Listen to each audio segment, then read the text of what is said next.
in hopes that we wouldn't say it first, but truth must be told. Get him in here. You don't want to miss this. Young Faise. Ladies and gentlemen, welcome to an epic journey into the mind and soul of a true Nubian leader. I'm talking about none other than the multi-platinum artist, teacher, and trendsetter, Faise One.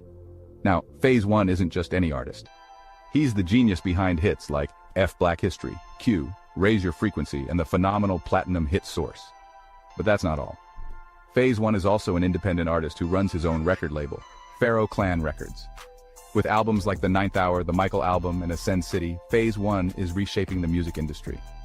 But his artistry doesn't stop there. He's also authored over 11 books, sharing profound wisdom and insights with the world. And guess what? Faise One is joining us on the Young Elder TV show.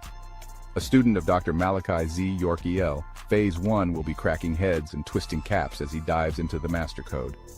Who knows the secret? Faise One does. With over 314,000 Instagram followers, Faise One is a force to be reckoned with in the conscious community. They call him the Mayweather of the conscious movement, and he's been training for this since a baby. Want to support this incredible artist and leader? You can donate any amount to his Cash App at $Play4Change. Help him continue his mission to uplift children and change the world. Don't forget to subscribe to both of his YouTube channels and follow him on Instagram, TikTok, and Facebook. Together we can win the war against the dragon, the devil. We come in the name of the source. So without further ado, I present to you Mr. I Hope You Don't Worry About Tomorrow, Faise One. Let's give it up, ladies and gentlemen. For donations to Brother Faise One, cash app him at $Play4Change. Stay tuned and stay conscious, y'all.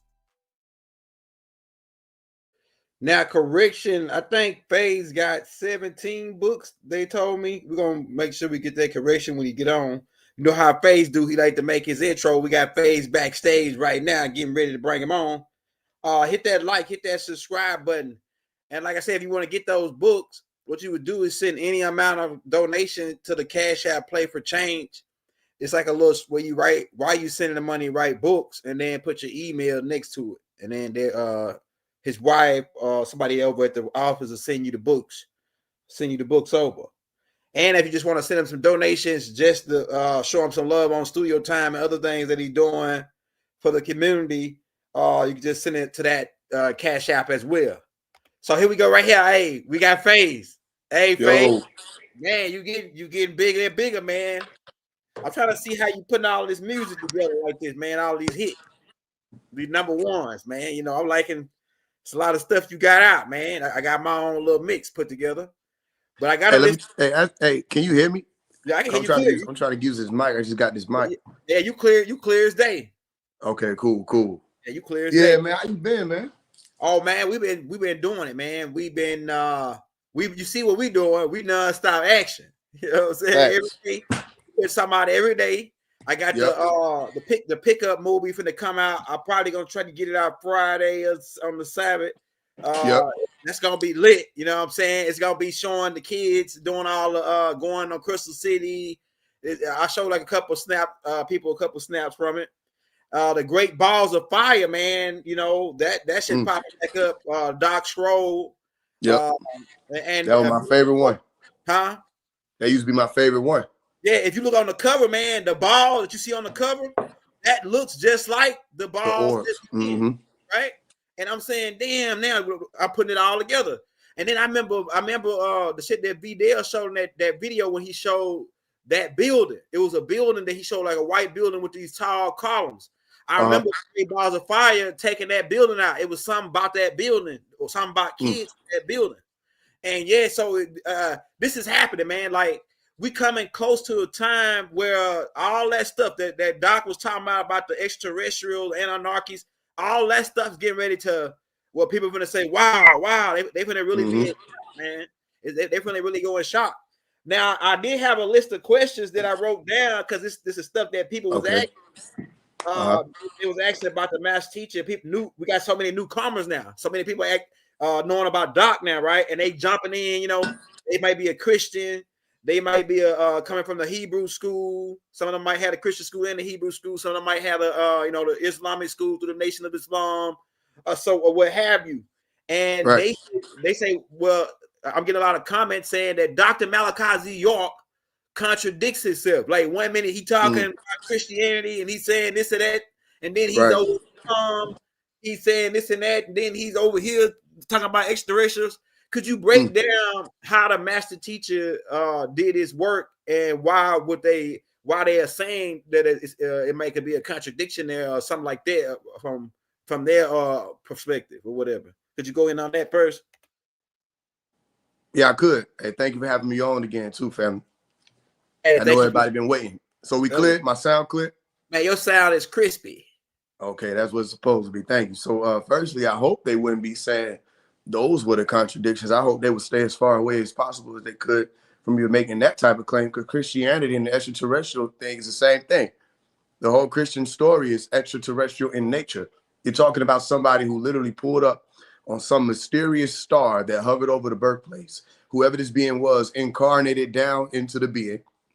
This being been telling you the whole time it was there, according to the story, that it was not from your earth. It never came from your earth. You're from this earth. They're from above. You got chariots of fire, which is similar to the same phenomenon that people are talking about now. These basketball type orbs that the military is speaking about. These vehicles of light that are traveling around. They're just not familiar with the type of technology they're looking at. So they call them chariots of fire. That's a UFO. The whole mothership or the crystal city or the heavenly city abode that's coming to earth. If you have an abode that's coming to earth, that means it's a vehicle, because that word coming constitutes motion. It's saying that something is on its way here. And anything that's carrying people, the key word is there, it's vehicle. When you look at the word vehicle, the first 3 letters you got is VEH. That means to carry a thing. Tell them to look it up. Okay. So the crystal city is carrying God. Okay. People got assigned seats on it. You got this person sitting at the right hand of God. You got people sitting in the center of the throne. You got all kinds of seats that are on this vehicle.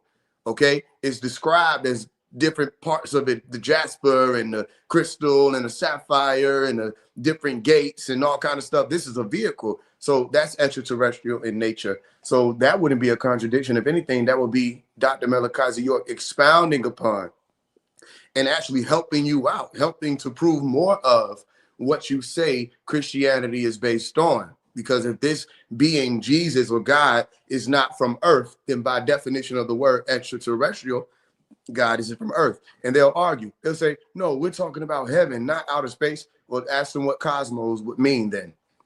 Ask them what Shamaim would mean then, or Shamaim. Ask them what these words, epirannials, what would actually mean. It would mean that it's off earth. It doesn't matter what you call it. What is the reality of it? What is the meaning? The meaning is not earth. That means extraterrestrial, as he broke down. So no, I don't find any contradiction. What I do find is that he had to morph through different religions and take on these different forms. All right. Anybody understands how energy and information are one and the same. They're interchangeable. Okay. Energy cannot be destroyed according to what we've been taught, the law of thermodynamics. Energy isn't destroyed. All right. Energy can't be created, but it's transferred and it's transformed.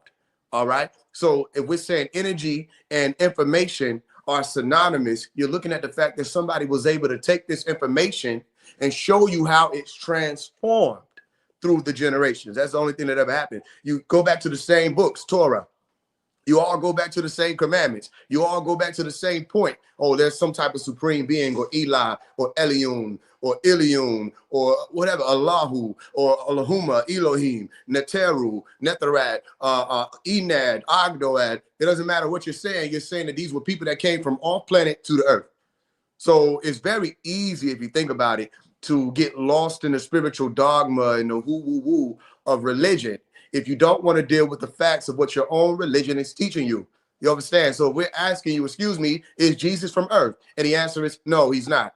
Okay, is that not an extraterrestrial? And your answer is no, it's not the same thing. Then all we're doing at that point is wasting time. If you're not able to see truth like that, if you would turn away from truth like that, then we would be wasting our time. So anytime people are coming to you and they're trying to give you these things, these facts, and these truths, and we're sitting there with you, taking you step by step through it, and we can get down to something as, excuse me, it's H2O water, and you want to argue that H2O isn't water, we're granted with the opportunity to just move on from there.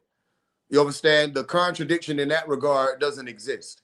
I don't see a contradiction. If Jesus ain't from Earth, that's an extraterrestrial. Krishna, Christ, they say Krishna, Christ. See, okay, you're still talking about people that are not from Earth. They didn't come from this plane.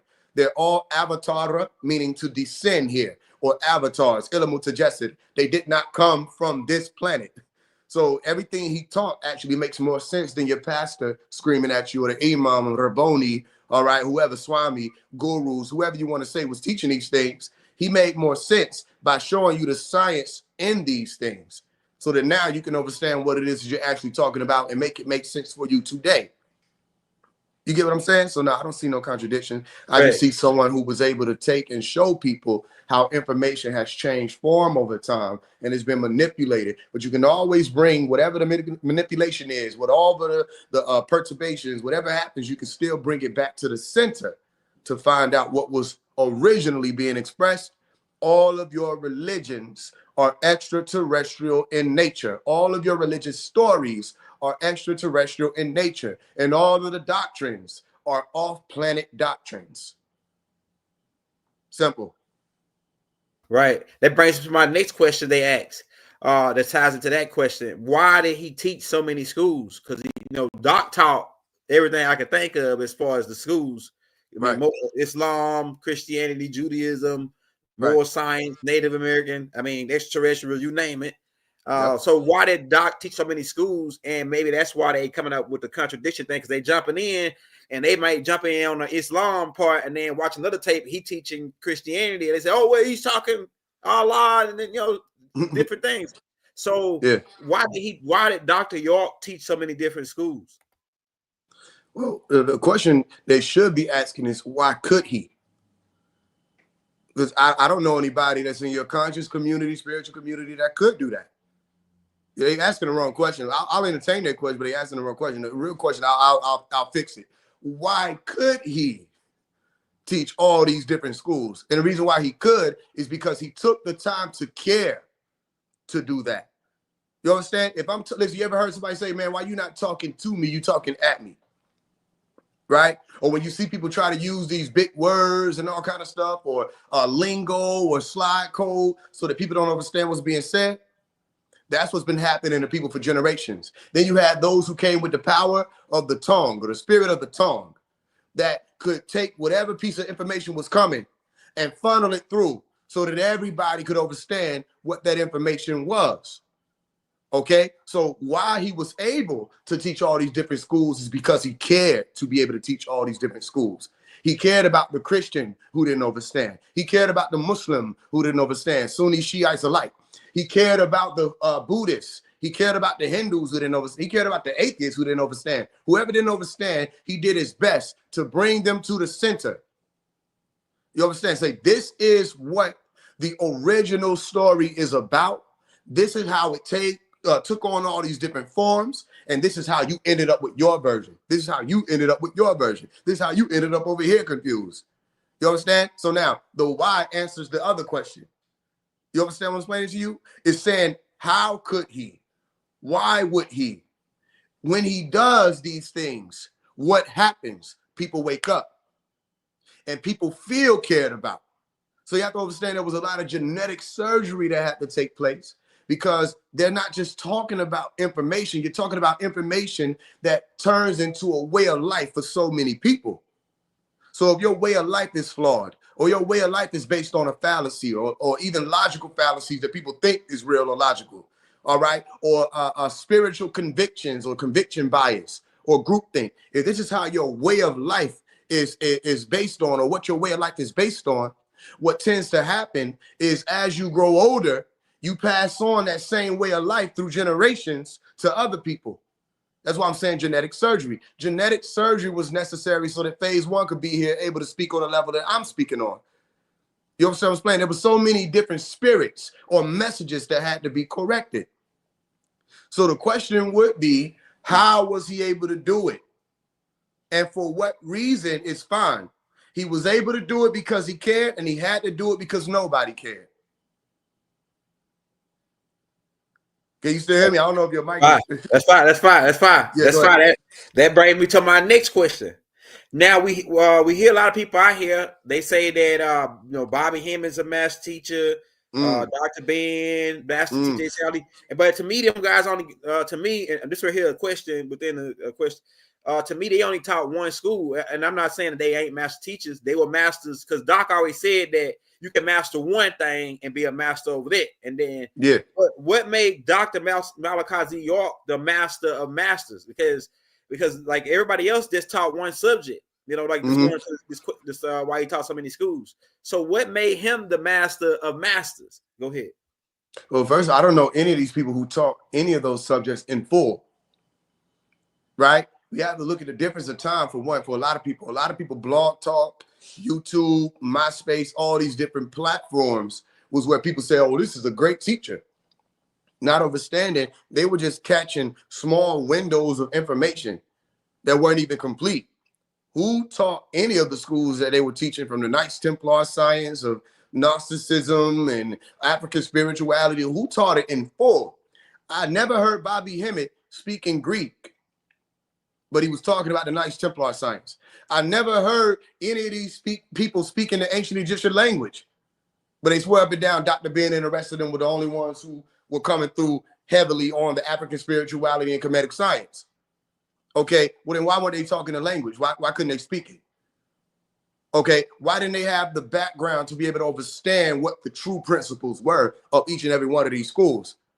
You understand? And that's just one school. They had one job, literally. They had one job, and now when we come and talk to their people, they're confused. We talk to their students, they're confused. Bobby Hemmett inspired a lot of the Rashad Jamals and Nature Boys, the rest of these people, to take the information and run left.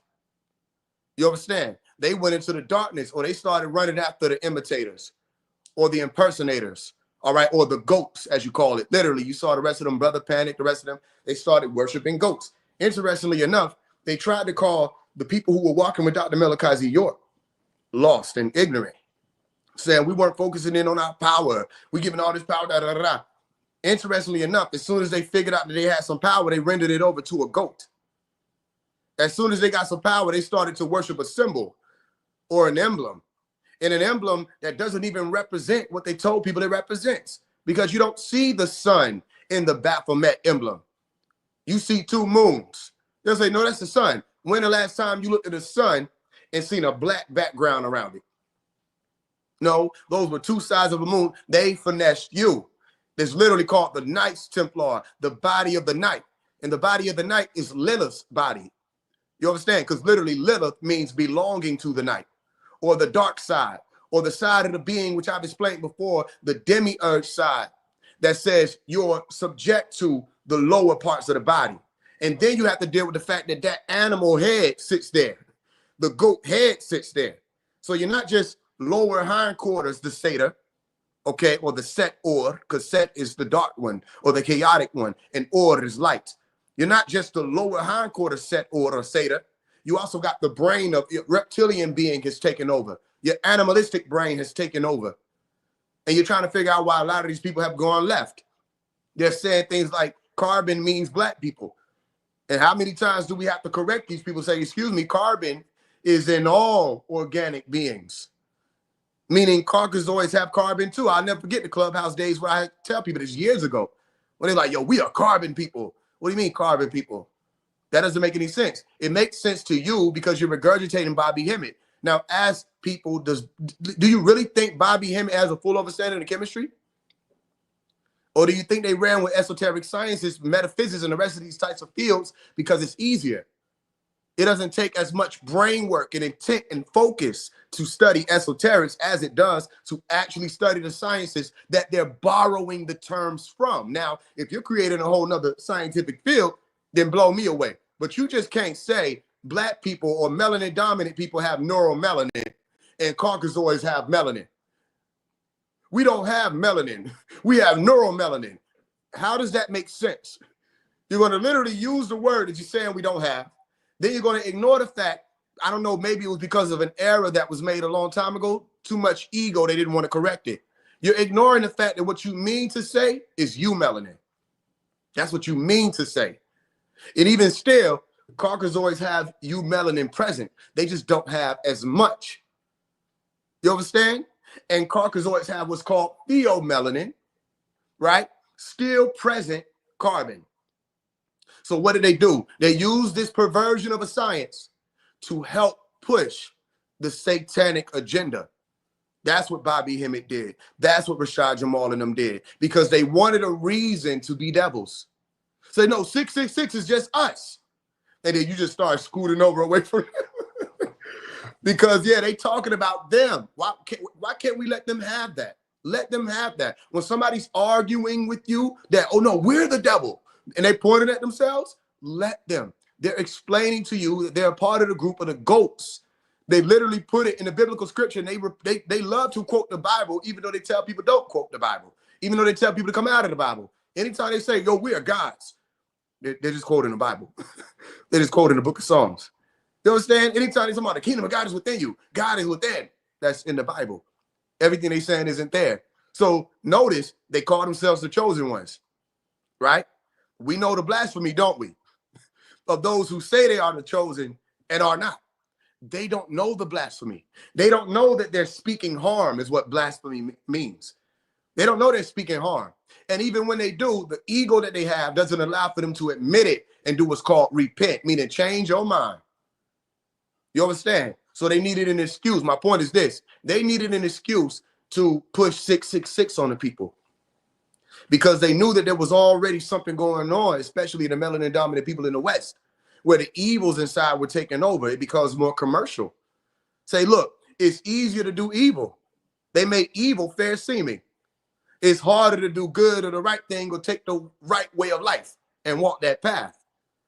You understand what I'm explaining to you? So these teachers did not master any of the sciences they taught. And I think that's very clear when we take 3 seconds to sit down with their followers. Because if any of their followers actually studied these sciences, they wouldn't even need to follow these people. You understand? As a matter of fact, they themselves may come out and be teachers and say, excuse me, we've been misled. There's no such thing as a carbon man. You know what I mean? There's no one being that holds carbon in its essence only. That's organic material that supports all of the life forms here. You with me? So that's not a master teacher. We can go through a million of these different sciences, right? Well, we had Rashad Jamal talk about something called DEA. He said, we don't have deoxynucleic or ribonucleic acid. We have deoxyetheric acid. I said, what is that? And people are still trying to figure out what is that. And to this day, it's not clear. You understand what I'm explaining to you? But they don't have to explain what DEA is. They don't even know what DNA is. They don't know what RNA is. They don't know what mRNA is. That you ask them what a ribosome is, they probably short circuit and call you a government agent and say, you know what I'm saying, that you're not tapped into the ethers. No, people need to grow up, for one. We're not little children anymore running around cosplaying at recess. That's what the whole conscious community has been doing. These are not master teachers. These are people who found a platform, started to say whatever the hell they wanted to say to get your attention, especially as the attention span of people started to get smaller. You start seeing that the TikTok phenomenon, the TikTok epidemic has happened, where people don't have to know anything. All they need is 30 seconds and a finger to point up at words that they don't even truly understand, and everybody's going to follow them. Because people already want to wake up. It's not even their fault. But then we come around, we look like haters because we understand science. You with me? So Dr. Malachi York made sure we understood what science is. First of all, get down to the etymology of science, and you'll find to know. That's what it was about. So Dr. Malachi York knew all those subjects, and he taught it to all of those people who had the ear to listen and learn. So I'm just asking, excuse me, if Dr. Malachi York went wrong, then why the hell they can't stand against me? And I'm nowhere near Dr. Malachi York's level. I literally said nowhere near it for the people who need to hear it another time. I'm nowhere near his level, and they don't want to go toe-to-toe with me. They blocking me. You got 2 niggas unblock me. 19 Keys unblock me. Rashad Jamal unblock me. And he started the fight. You know what I mean? All I was doing was saying, go ahead. That brings my next question. Why did you write the letter to Rashard Jamal? That brings the next question. It's a final call to his followers. Rashad Jamal don't have nothing to do with this. It's a final call to his followers, right? That you have been misled. I already told them this, though. I'm not going to stay around y'all trying to force you into right knowledge. That's not the way to go. It's a final call to them. It's a final call to those people, and it's also a message, an announcement to the rest of the people who are attracted to that light called Rashad Jamal to find out who Dr. Malachi York is, and that we're in what's called crunch time. You understand? He gotta come home because don't nobody know what's going on. Nobody has an understanding of what's happening. I just heard from Dr. Malachi York what the so-called drones were. And it's people been running around. All the closest person, you want to know who got it the closest? You. You the one who got it the closest. Don't nobody else know what they are. You lining up with what Pop's saying. You feel what I'm saying? So my point is this. A lot of people need to know who Dr. Malachi York is. So what we do as alchemists is we'll take a star, whether it's Lil Baby, Sexy Red, Rashad Jamal. That's where they got it right. We will source from these people. Especially, hey, wait a minute. You talked to Doc, and Doc confirmed that them was he said something similar to what I said? No, I didn't talk to Doc. I haven't spoken to him yet. Okay. I just been in position to hear the message. Yeah. You understand what I'm saying? I haven't talked to him yet. Man, I seen them in a vision phase. I seen this shit I seen them balls in the vision. I seen what they doing. I seen what they gonna do. And this right here is just like a deja vu. Like everything just happened, it's like a deja vu. Like I knew, like, and then when you just said that Doc was talking about the drones or whatever, it's like a deja vu. Just he didn't talk to everybody. Yeah. So that's another thing. A lot of people, if you're not around to hear it, this is what I did as a Nubian, what we're supposed to do. We're supposed to do our due diligence. It's right there in the word. Due diligence. Do your due. You understand? A lot of people didn't want to do that. So what they started to do was just listen to a whole bunch of people telling them, oh, Pop said this, Pop said that. Then it became confusion because you got one side trying to push a narrative, another side trying to push a narrative, another side trying to work for some money. And you're not really getting what Pops is saying. So what I did, and you know this, is I made my way to him to be able to sit right there and hear his words and listen to what he's saying. So I'm around all the right people to know what's going on, so I ain't confused. You understand what I'm explaining to you? So yeah, he has been talking. That's not the only thing he's talking about. And a lot of these people are getting messages now. He just sent out a message and told everybody that he was talking to, who were the humanoids. They're the rams posing as lambs. That's who he's talking to. He said, I want you to know, I hope y'all all know, I never felt love I now realize I was never loved by any of you humanoids. Right? And he was explaining that he was going home. But then they cut a part out of the message. That part was make sure everybody, when he said make sure everybody knows this, he was saying also this includes the house. This includes them folks in New York. This includes the administration. They cut that part out and want everybody to think Pops is talking to everybody, saying humanoids. Everybody's not a humanoid. You understand what I'm explaining to you? Right. So it don't apply to everybody. But the point is, he know who we talking to. You get me? Like y'all know don't really like humans, man. You know, he know like they don't really trust him. So what he said on that tape, that it's a tape that he got out where he said that y'all knew what Doc was talking, and he said that y'all knew didn't trust humans. And he was talking about the food for the gods. That he said on that tape that after the pickup, he said that it's gonna be people that were gonna be food for the gods, the reptilians. For the reptilians in that tape. And I don't know when he recorded it, but I think he was in jail when he recorded it. You know, I think he was. I don't think he was in Colorado yet though when he recorded it. I got it on this channel. It's called "A Food for the Gods." Now that brings me to my next question, Faise, because hey, who is the next letter to? Because you wrote the letter to Rashard Jamal, we got a letter to 21 Savage, letter to Farrakhan, we got a letter to Sexy Red, letter to Lil King, a lot of letters. Who is the next letter going to, Faise? Right now I know we got the letter to Christian Rock. Okay. Right? That ain't been released yet. There's a few letters that ain't even came out yet, like letter to T.I. There's a few letters, but ain't no telling. Literally, ain't no telling and ain't no telling. I don't know because it could pop up, something else happen. Rashad Jamal got a letter because he told me to stop writing letters. I was like, I misheard what he said. When he was like, stop writing all these letters to these rappers. We want to hear a song that you ain't mentioning a rapper. We ain't heard no song when you just rapping. That just showed me that. Nah, he crazy. Yeah, you see what I'm saying? Now, keep in mind, they call him divine insight. He supposed to be getting all his information from the ethers. Then how the fuck he don't know what's going on? That's why we let people expose themselves. You getting all your information from the ethers, but you wrong with every time you open your mouth when it comes to Faise One. I'm the biggest mystery to this conscious community that they got over there, because they don't understand what I am. They don't understand who I am. You want to know why they were mad at Pops? Because it was the same way. They couldn't put him in a box. They didn't know where to capture him at. You know, they love to capture you. They love to think they have you figured out. Rashad Jamal wasted the opportunity to really teach people.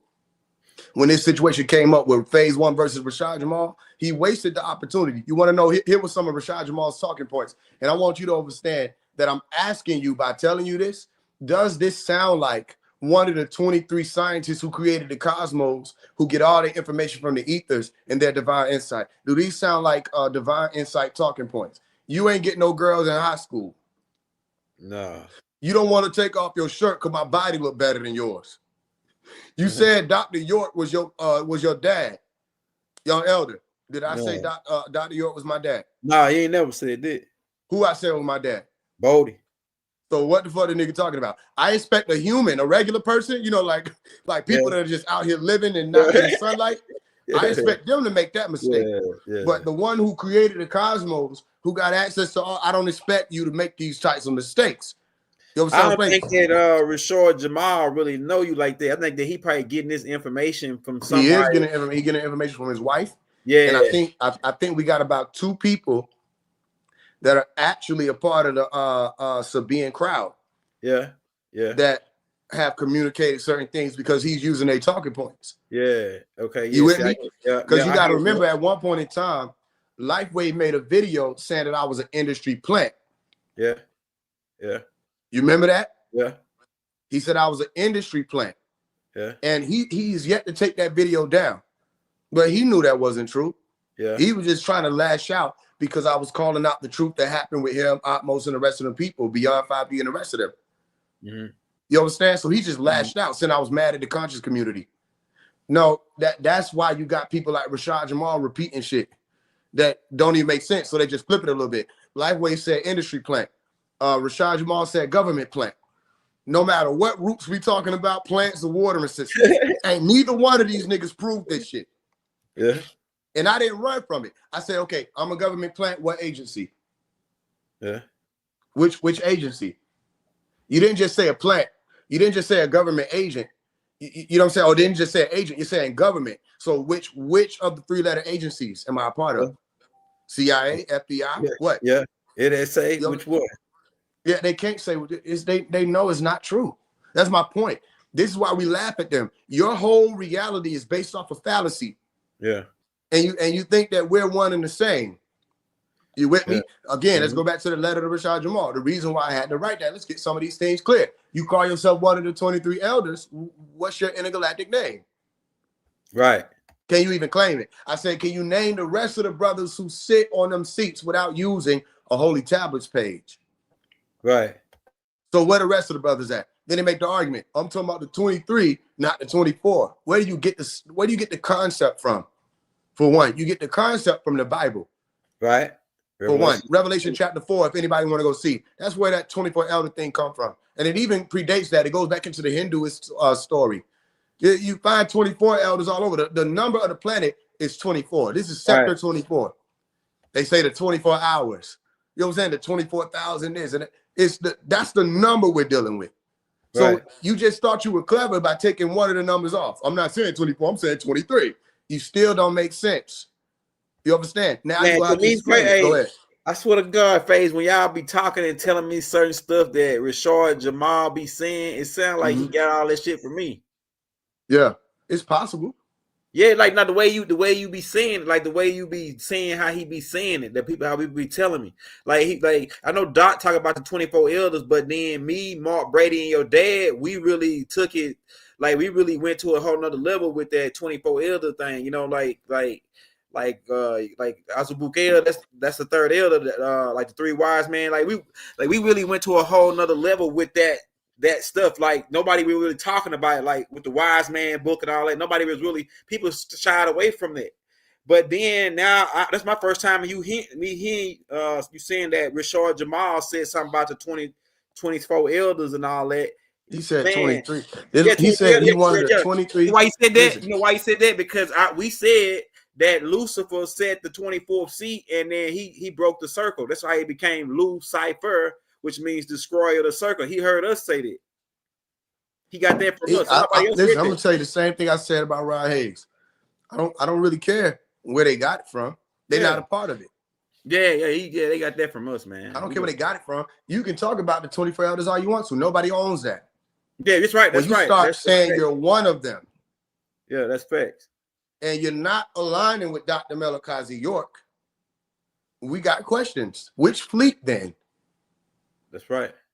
If you're not a part of the fleet that could recognize the brothers when you see them, what fleet are you then? That's all we want to know. And my point is to all the people that be watching, Rashad Jamal, according to my findings, is no such thing. He's no such elder. He's no such scientist. When you say the word scientist, I'm one of the 23 scientists who created the cosmos. Okay, then why the fuck you don't know science? You understand that? And where is the science that you would be able to introduce as one of those original 23? So that you don't got to keep borrowing the terms of sciences that already exist. If you're supposed to teach something different, say something different. Man, you know what? I wish I could talk to Rashard Jamal to ask him, where did you get that from, brother? About the 20, like where did you get that from? Because the way you explain, the way he's saying it, it sounds like he got it from us. Like okay, so I'm gonna tell you, Elijah Muhammad talked about it, right? He talked about the 24 scientists, this and that, right? And then Doc got it, took it further. It was already in the Bible, so like, but Doc got it and took it further and put faces with these guys, put names. And you know, with these guys or whatever. So and then me, your dad, we was the first people coming out saying we 24, we the elders, this and that. I'm this one, I'm that one, right? And we was the first ones doing it. I even got a tape out called the 24 elders. Who are the 24 elders today? Rashard Jamal wasn't even talking about nothing like that. No 24 elders, none of that, bro. So it's like, I ain't like, people say they don't like the way the show going. We're gonna change the energy in a minute, but I'm just saying, it just like mighty funny every time they like him and Billy Carson. Billy Carson was another one that to me, a lot of stuff that he say, it sound like, oh well, he heard like he's on this show with the dude Wes Huff, and he blurted out something about the Book of Barnabas, and the way he said it, I automatically knew, oh, he got that from Doc. Because you know how Doc say certain things, you know what I'm saying? That came from Pops, yeah. We all know that. He said that. Gospel of Barnabas, the whole lineup of how he, you know what I'm saying? But that's because he was trying to regurgitate something. He didn't really understand it.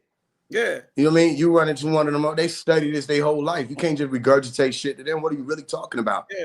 Yeah. I could tell you the Gospel of Barnabas, chapter 216, chapter 217. I put in a book I wrote called Did Jesus Really Die for Your Sins? Part 1 of 3. Go ahead. Guess where I got that from? Dr. Malachi York. Right. The majority of the talking points in that book come straight from him.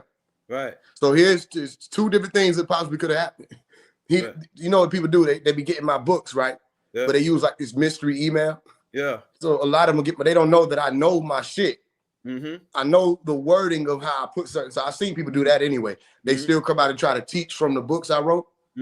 Right. They get a window and say, okay, this is how he is. Let me see what his books is. Right.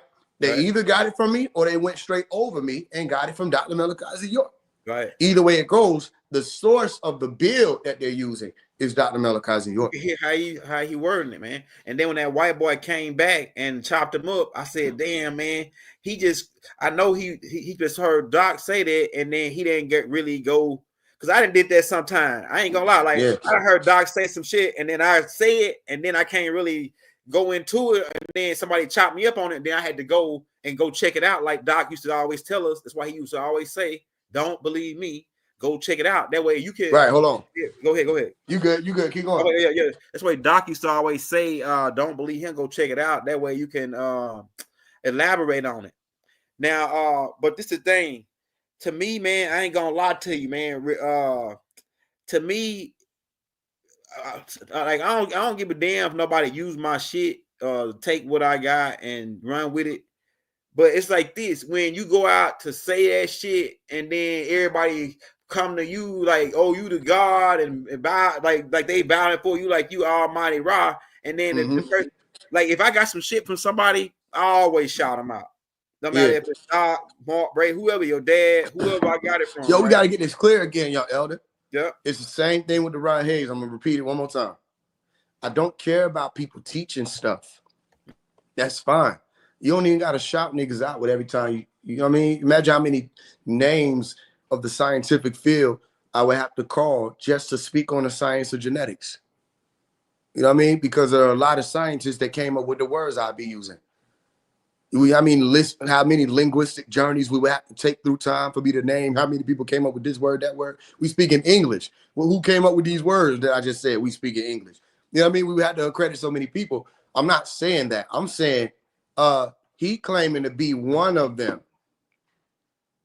So when you do that, here we come, and we just want to know why you doing that. It's okay to be inspired by the information. It's okay to be like, yo, this is dope. This is deep. I want to take it to the next level.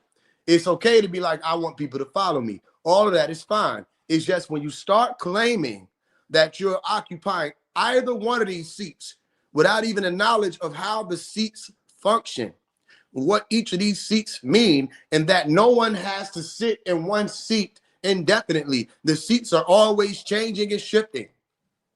And then these people are trying to go against the Bible without understanding that everything that they're talking, however, is coming from that Bible.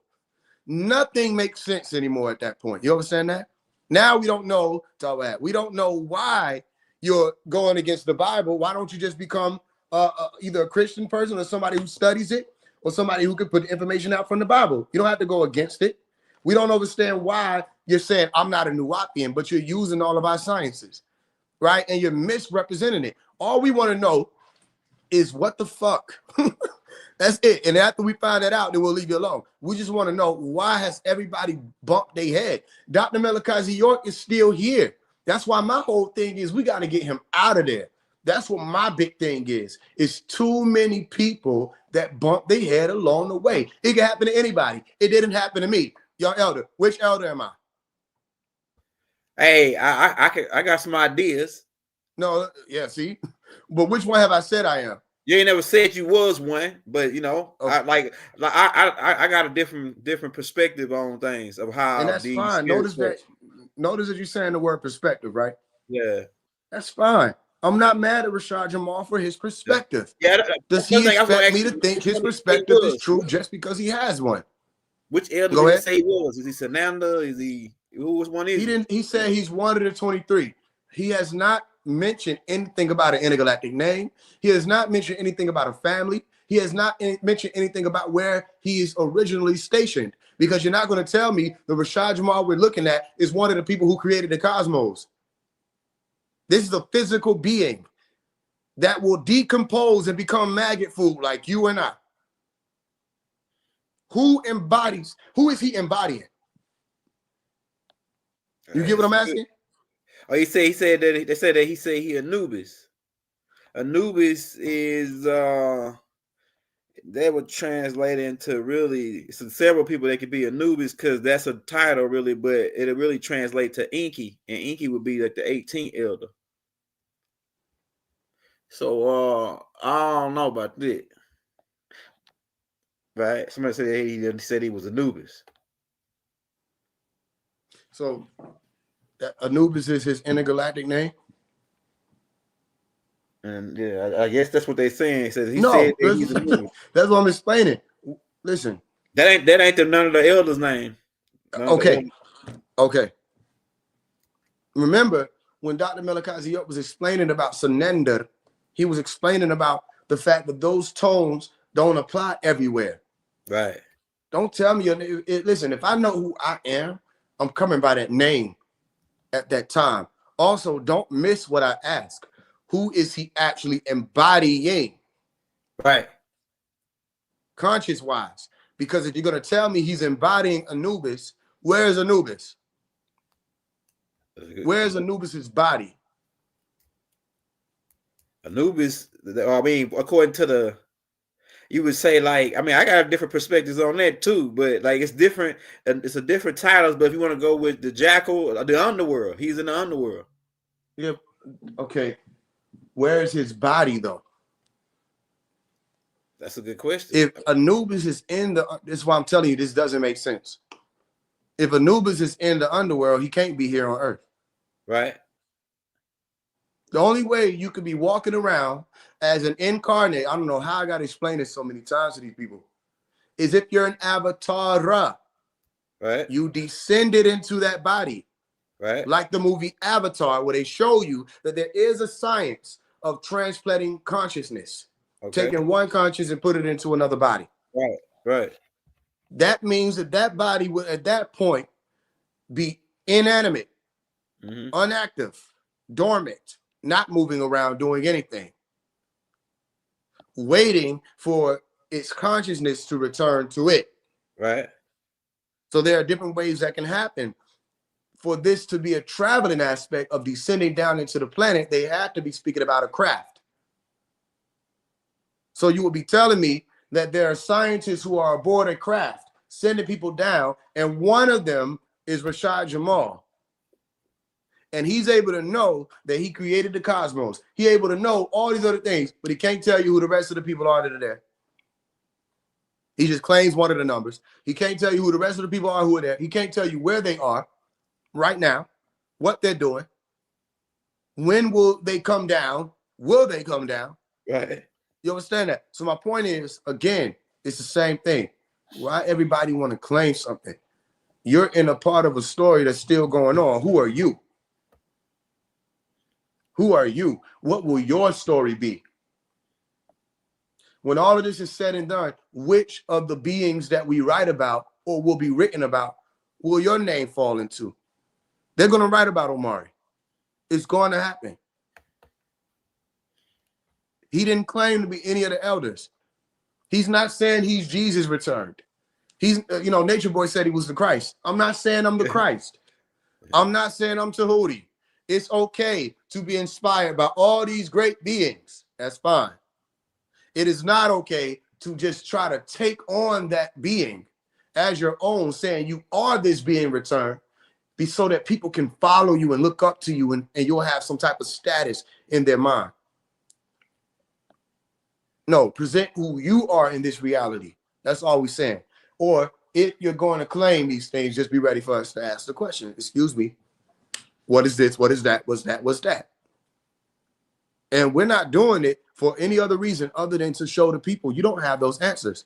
And to show the people they haven't even been given those answers. Did Dr. Malachi York explain the full science of the 24 elders? Yes. The 25th seat? Yes. The center of the throne?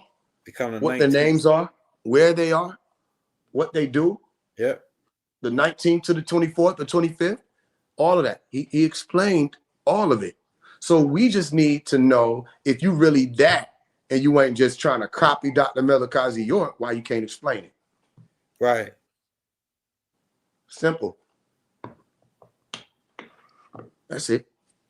Yeah, hey, look, we're gonna change the energy. Hey, but free with Rashard Jamal. We don't wish nothing bad on nobody, and this ain't no shot or nothing. We just vent, And so you people in the chat, be cool. We be like, oh yeah, well this and that. A lot of people love Rashard Jamal, and like I say, we don't wish nothing on our brother to be put into prison and be taken. Yeah, I ain't say nothing about that. Things like that. Yeah, I ain't say nothing about that. We ain't coming like that. Spending time. Yeah, he's spending time in prison, sending shots at Faise One that are not true. So we just want to know what's up with that. As soon as I show you it's not true, you should be scratching your head and say, "Damn, how the fuck does Divine Insight get it wrong?" He told me he get his information from the ethers. How he keep getting this shit wrong about Faise One? How he keep being wrong so many times about the brother? Then there's people that's trying to react to the letter to Rashad Jamal. They bobbing their head. They like, I ain't gonna lie. He vibing. He going hard. It ain't just that. It's the truth. The truth is connecting to you. And you don't know why. We're not giving anybody a pass. Trust me. We don't care where you are. Jail, hell, heaven above. We're not giving anybody a pass. If you talk fallacy, we will show up. And we're going to question. And we're going to question why you did it. So that other people who are onlooking will be given an opportunity to make a decision or whether or not they want to follow that type of being. Now, I'm saying you're not supposed to follow anybody. Dr. Malachi York or the Lamb said, I don't want people following me. I want people walking with me. I don't need nobody running behind me. These are the types of beings he was raising up. People that are not followers. So even still, you got to break that spell of following somebody. Let me tell you what won't work with me, and then we move on. You're not going to be able to use what Black Brothers think. I was raised up on teachers like We See You Too, Black Devil. I was raised up reading books like Are There Black Devils? I am not won over by the fallacy that is the white man is the devil, the black man is God. That didn't win me over. I was birthed into knowing that melanin dominant gene does not mean inherently good. So you can't get me with that. You can't do nothing with the clout chasing thing. I don't give a damn. I'll tell you first, front and center. Yes, I am quote unquote clout chasing because it's all about attention. We got to get people to the truth. Rashad Jamal wanted attention. He still wants attention. His whole fear is that while he's in there, he's going to lose control of y'all minds. And y'all are no longer supporting his illusion. That's his fear, which is why he's constantly checking in, saying, hey, y'all, make sure y'all still here. Y'all still with it. Y'all still doing this, right? And use this opportunity to try to tear Faise One down, and it failed. So he had to block Faise One, and he's saying whatever he said, because we don't go check. I don't know what he said since he blocked me, because I ain't over there checking. Had nothing to do with it. When he blocked me and made a statement within himself, saying he could not handle what he was trying to poke. He said that was a career-ending move going against Rashard. Was it? Doesn't seem like it. It seemed like it brought more people to their senses. There were people that got on the live with me and said, yo, I don't know who this brother is, but now I'm waking up. Somebody got on the live with me. They were ready to go to war with me, young. By the end of the live, they was like, yo, you done gave me some stuff to look into. You right. I was just a loyal follower. I wasn't even using my brain. I noticed you don't even got no real problem with Rashad. Exactly. I don't have no problem with Rashad. Rashad Jamal wanted to focus on my personal life. I don't know why a grown-ass man would be infatuated with whether or not I had girls in high school. Says something about your subconscious and where your focus goes. You understand? When you get people in the heat of battle, something happens with this thing called composure. They lose it. And a lot of their subconscious self starts to stream forth. He cared about money. He asked me to show him $25,000. He cared about my high school career and relationship. That's very weird. He cared about whether or not my shirt off looked appealing to people. That's also very weird. We start peeling back the brain of this scientist, and you start realizing something is off. He had the opportunity to be like, let me tell y'all everything that there is to know about this Faise One being. He should have, he could have did what we've seen somebody do before. Yeah. Dr. Malachi York. Yeah. He could have pulled back the whole veil and blew my mind, read my life. Yeah. And I would have no choice but to say, hey, look, this nigga Rashad Jamal is who he says he is. Yeah, he should open up the Akashic records and twist your There you go. There you go. Yeah. Just read it. But he couldn't do that. He revealed more of who he is. That's why we do it. We just want y'all to see you're following devils. Now, you, whoever, y'all can say free Rashad Jamal, all that. I already went on the Arcades Can See show, said I don't want Rashad Jamal in prison. That's not what this is about. And I'm not talking about him because he's in prison. That's something that a fan would say. A fan thinks that because this is your favorite. But where was y'all at when I was talking about 19 Keys? As a matter of fact, in the same song that people were misquoting, saying that I said he never said free Dr. York, I didn't say that. I said he wasn't screaming out free Doc. He made it about him. Tried to keep Dr. Malachi York in the background while he used Dr. Malachi York image, style, information, and all of that. And he fucked it up. He didn't even do it the right way. You understand? That's another problem. Nobody's able to fill the shoes. They just keep trying, miserably failing. You understand what I'm saying? But nobody stood up for 19 Keys because 19 Keys was the next line. I said, why the fuck would I scream free Rashad Jamal? He wasn't screaming out free Doc. Why the fuck would I follow 19 Keys? That part of us still locked.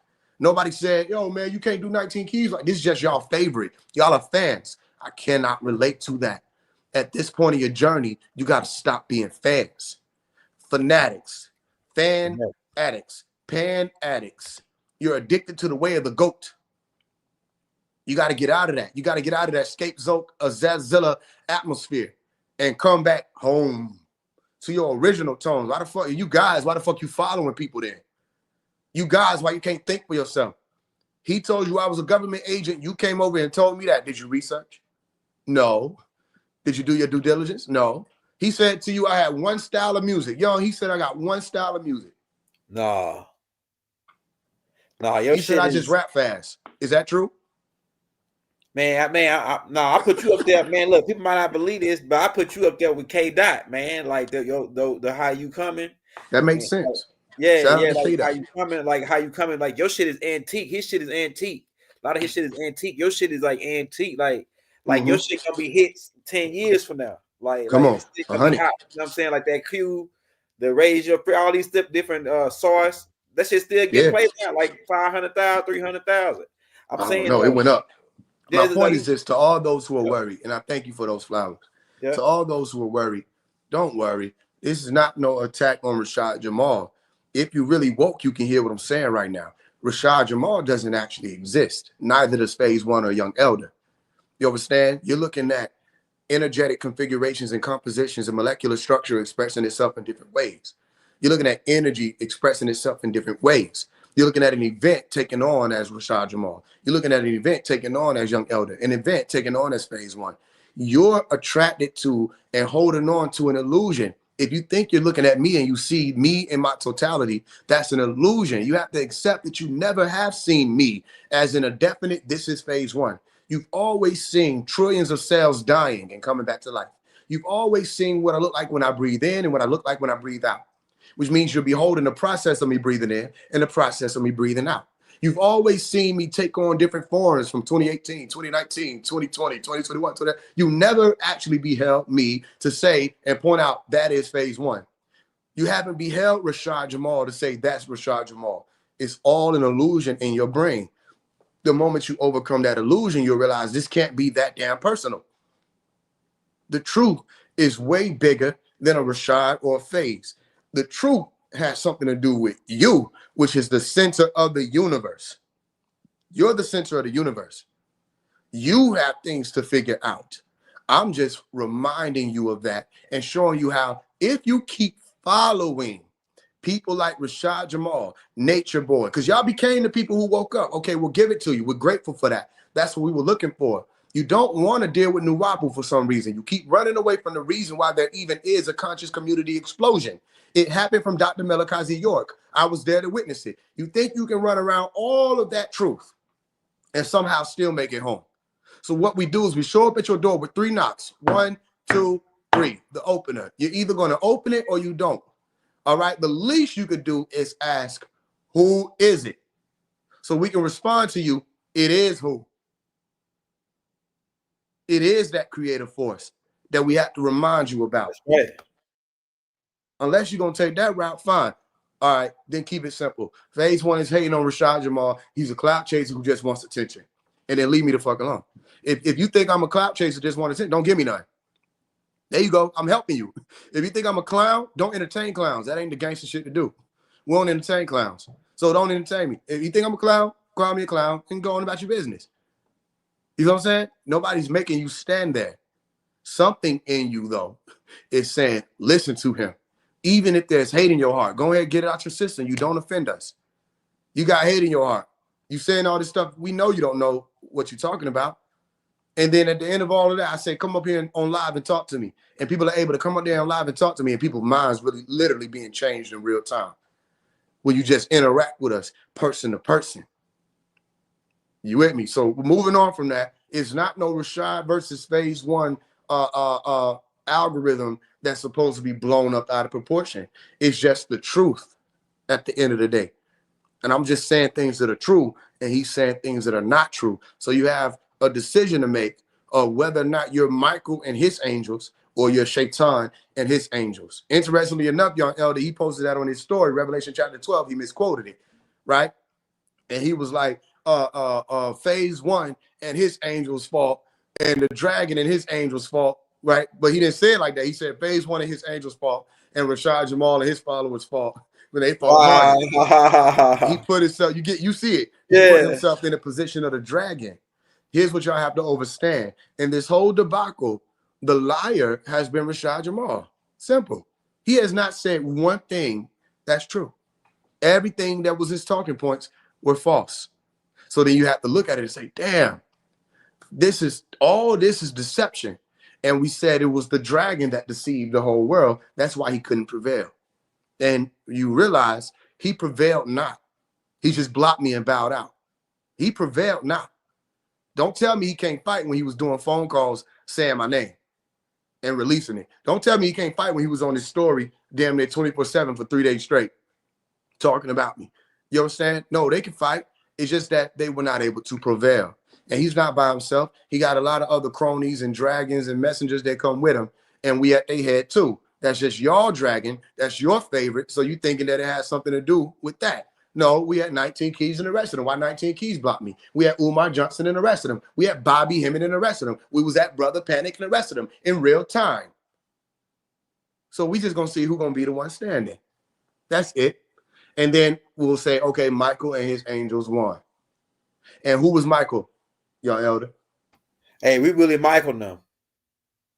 Yeah, who's Michael though? Murdoch. Come on. Yeah, I know. Which is who?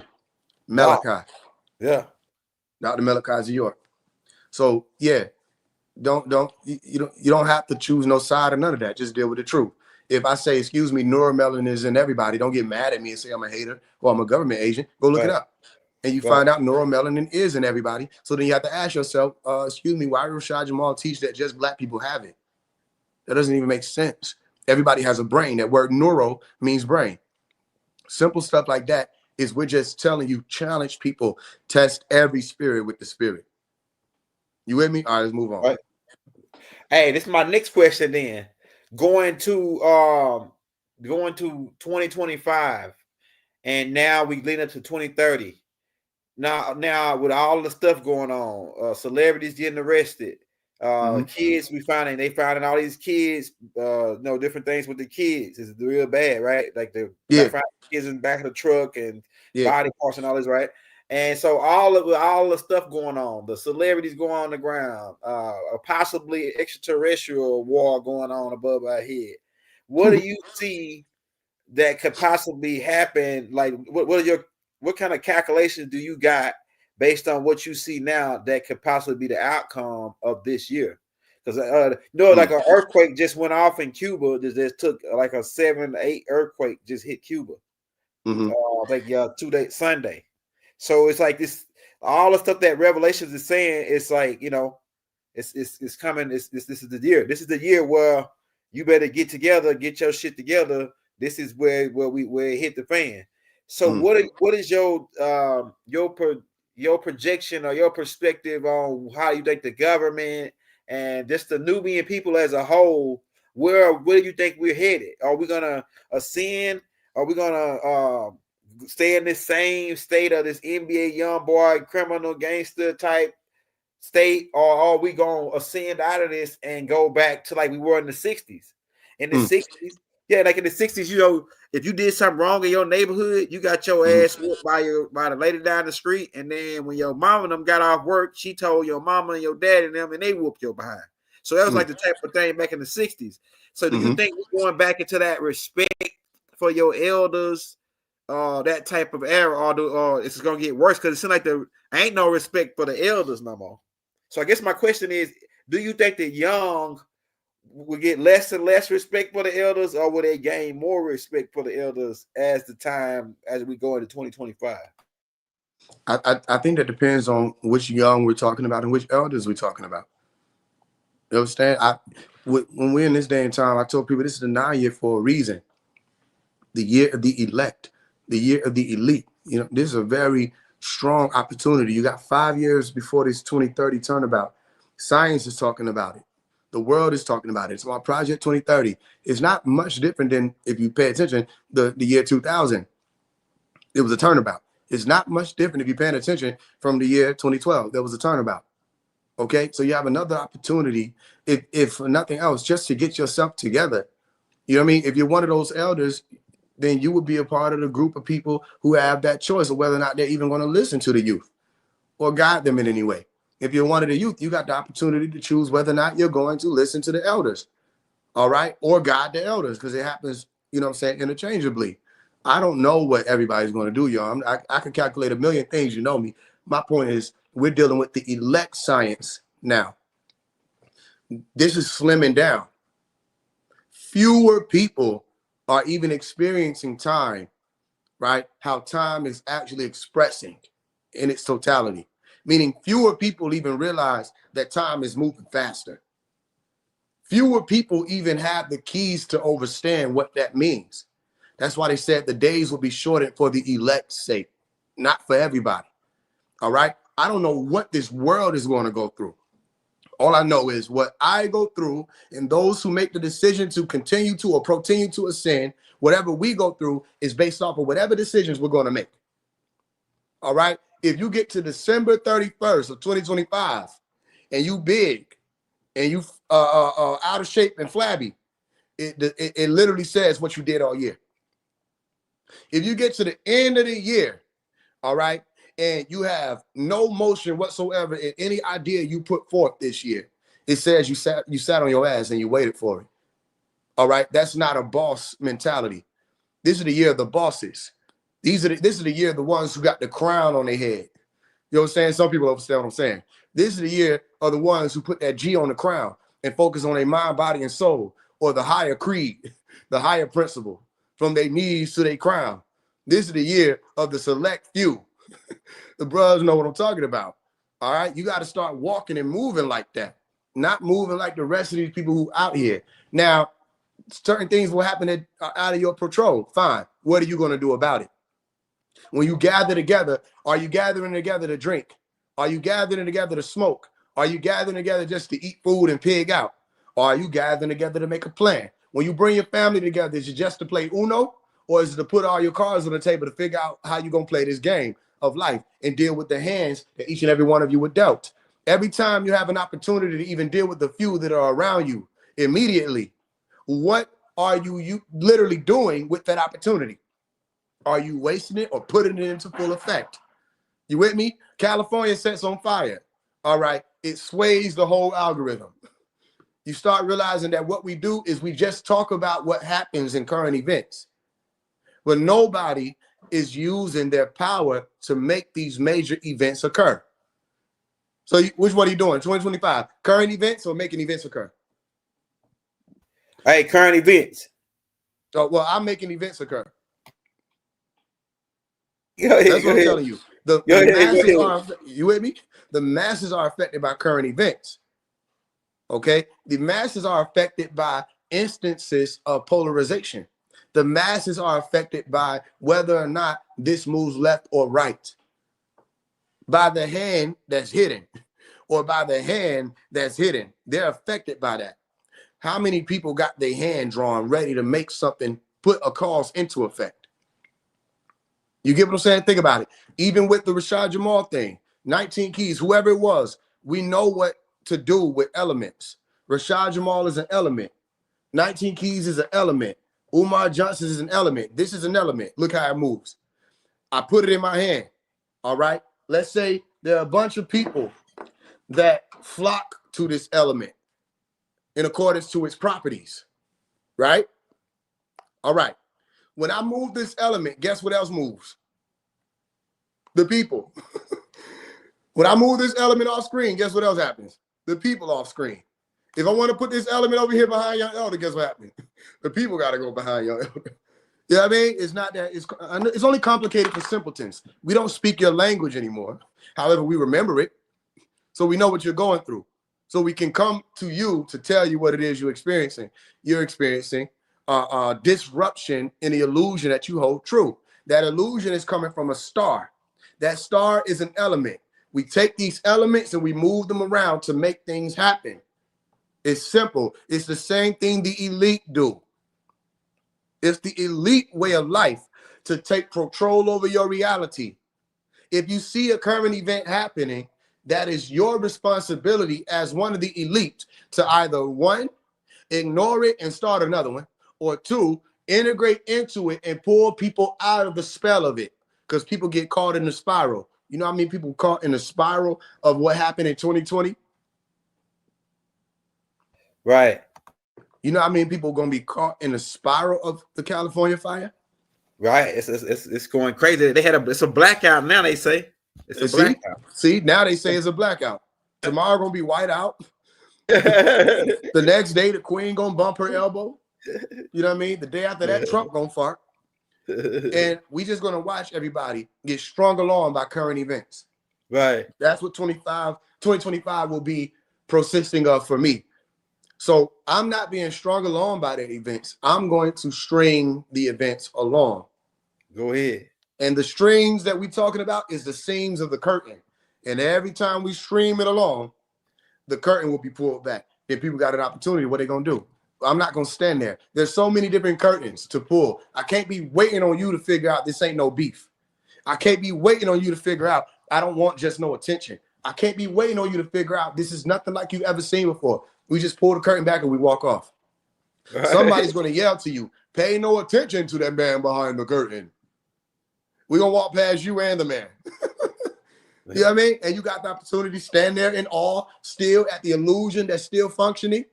And they telling you not to pay attention to the battery that's making it go. And everybody with their crown on going to be like, wait a minute. If we know the formula of this illusion, we should be able to map out all the other illusions even before we get to them. That saves us what? Time. Now, you just asked me about 2025. That's a marker in the what? Time. So then you go from 2025 to 2030. That takes what? 5 years. Which is time. Yep, time. Yep. Which is time. I'm not trying to be it's not a trick question. My point is people don't have the time that they think they have. We just got to 2025. It's damn near February. That shit fast. It's going to get faster. It just was Christmas. It just was Christmas, man. Just like, yeah. It's going to get faster. You have to understand, if the time is going to speed up, you can't get left behind. Some people are investing all their attention or attention in things that are too dense. You're attaching yourself to things that are too dense. You're not going to be able to move with time. That's why people are getting left behind. And you're actually watching it happen to people. Yeah. You know how people get left behind? They can't get rid of the types of things they believe in. When it's challenged, they feel like you're challenging them. Right. As opposed to their belief system. They can't get rid of what they believe in. A lot of people would like to believe things that they were taught in the conscious community, religious community, spiritual community, and then we show up and say, excuse me, that's not it. That's not that. There are so many things that people have to challenge. I said, stop just saying the ancestors. Not everybody's related. Go ahead. Spellbreaker. Right? Stop just flocking to African spirituality. Not all of y'all have those origins. Spellbreaker. Right? Stop saying my brother, my sister, and you don't know whether or not y'all are even related, meaning y'all don't have the common ground that y'all can meet on in a familiar sense to say, I'm familiar with what you're doing, you're familiar with what I'm doing, let's move together. Family. You don't know that. You looking at somebody that's melanin dominant and you say, that's my brother. And that brother that you're talking about stab you in the back. And stop thinking just because they're family, they won't do that. Right. This is that central resonator science. You got to be centered enough to understand what I'm saying. Spell broken. Stop calling yourself the source. I am source. Oh, yeah? You're the source of what? Source of all creation. I'm one with the information. Da, da, da, da. All right, where you began at? Crickets. What were you before you were you? Crickets. How were you in? Crickets. You're the source of all information. You should have these answers. What did I eat today? Crickets. All right, we're not the source. We come in the name of the source, meaning it is our intention to figure out why we're here, which means we have to figure it out while we're here. That will be complete in a holy journey after we've completed our journey of being here. Spell broken. There's no such thing as self-mastery 2025. It does not exist. You cannot master yourself because you are so many different versions of yourself in one moment or one instance that you will never be able to. Anybody that says they can master themselves, ask them to be able to, in 1 second, name all the different cells that are in their body. Meaning in that moment, you should be able to present in time all of the different cells that are in your body. It doesn't matter if you give them a moment. That was just for effect. You can give them 60 years. They won't be able to do it. Because after that first moment of you asking them to do it, those same cells that would have been in that lineup, they got to keep starting over. Because every moment, cells in your body die. Are cells a part of self? Go ahead. Yes or no? Yes. Okay, have you ever seen people spell self C-E-L-L-F? No. I have. People say, oh, I'm here to master self. Telling on themselves that they don't know what they're talking about. It's not their fault. How can you master self when you're made of trillions of cells? That's deep. And each of those cells are passing away every moment. Mastery of self is an illusion, and it is a trick. You cannot master self. You can only absorb and observe the information that you're receiving on your journey toward self-mastery, which would be the moment in which the information that is you leaves your body. Go ahead. Then every part of yourself, conscious, subconscious, all of that leaves with it. That's when your self is done. And even then, it's not truly done, is it? Because you have to still go through the process of decomposition. You have to still be absorbed back into the soil. You have to still go into the bellies of the worms and the bellies of the maggots. When people think about this, all this old weird God stuff starts falling short, don't it? How you God and you become maggot food after like 60 years to 100 years. So stop the illusion. Excuse me, you don't have as much time as you think. You're here on a journey. You cannot master yourself in that journey. You only can master that precept of self after that journey is complete. You understand? Meaning you could tell that which you existed to be. If you are, again, procious enough to even do that. If there is something that occurs after life. Here's another illusion of shatter in 2025. There's no such thing as the afterlife. If life is, it don't matter if your elder used to be Mansa Musa. That's not his past life. That's his past form. Huh? People say, yo, Faise, you remind me of Tupac. You might have been Tupac in your past life. You mean in my past form? Did life end with Tupac? Or did Tupac's life end? And when you really observe what you're saying when you're saying life, you're talking about a life form. That's why you are a life form. Human beings are life forms. A dog is a life form. A worm is a life form. A bird is a life form. That is life taking on a form. So it's actually a form of life. In life, which is the all-encompassing existence that you don't even know whether it began to even say it will end. So there's nothing after it as far as you know. There's just a form that the energy takes on after this form. So say after form. Or say after life and get left behind. Spell broken. There's no such thing as a fourth dimension. You don't know what that is. It's a spell word. That word was put in place as a substitution word for the word heaven. You want to know why? Because people didn't know what heaven was to begin with. They claimed that they graduated from the Christian Science, went right into the spiritual community, and just start saying the same Christian shit with no proof. What is the fourth dimension? When people start telling you there's a fourth dimension, ask them to describe it. They can't describe it without using third dimensional physicality components. Another thing, you don't actually see anything more than face value. You've never beheld three dimensions, right? Let's test that theory.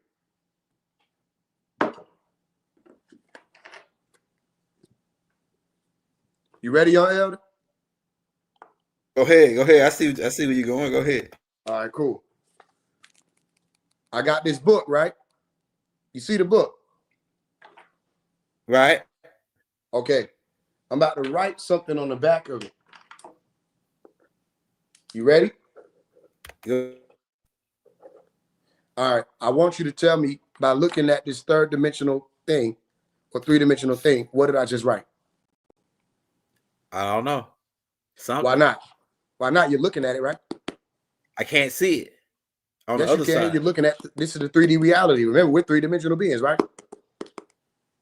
I can't see the other side. Okay. Here go the word. It's bang. You probably can't even still. You see it right there? I see it now. I see it. My point is, this is 3D that we're looking at. Except human beings don't even observe in 3D.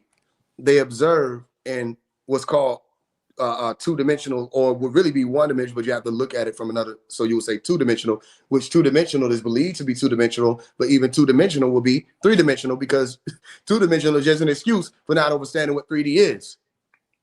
You're in a reality you don't even understand. You have never looked at anything and saw it in its entirety. So if you're looking at this book, you're looking at a rectangle. You're not looking at the whole book. In order for you to see the whole book, you have to turn it about. And even still, you're just believing or accepting an illusion that says, now I see the whole book. No, you're still looking at one face of it. Right. Hey, so Faise, what do degrees come in at on that? Like what do degrees come in dealing with that? We only see that one side. So when the degrees come in, that's what gives you the other, because like Doc going to the 720 degrees, 360 degrees of physical, this and that. So what do the degrees come in based on what you're giving us in that perspective, based on we only see face value? I'm not understanding what you mean by the degrees. So I only see that side of the book. But if I was to walk, like you say, if I was to spin it around, that gives me the 360 degrees, right? So where does that come in at? Like how does it's just accounting for the multidimensional aspect of this one thing. Right. To complete this 360 is to say that this one image has taken on all of these different forms to complete in my brain a 360 degree turn. Right. I still didn't behold the object in full while it did that. Right. You understand I'm explaining to you something that they don't even tell us in science and mathematics, that you actually don't have the ability as a human being to look at a thing and see it in its entirety. There is no all-encompassing spectrum that human beings possess. Okay? Even with spatial awareness and the awareness of depth and volume, you're looking at a thing and you're not able to see what's on the other side of it. It becomes hidden from view. So at that point. So 3D TV is really bullshit then. 3D TV is not all of it. Listen, some people, okay, here's what I'm explaining to you. All of it goes into the 2025 thing. I'm just giving people an opportunity to really look at things in another way. That other way will help them save time. Because a lot of what people are focusing on is a waste of time.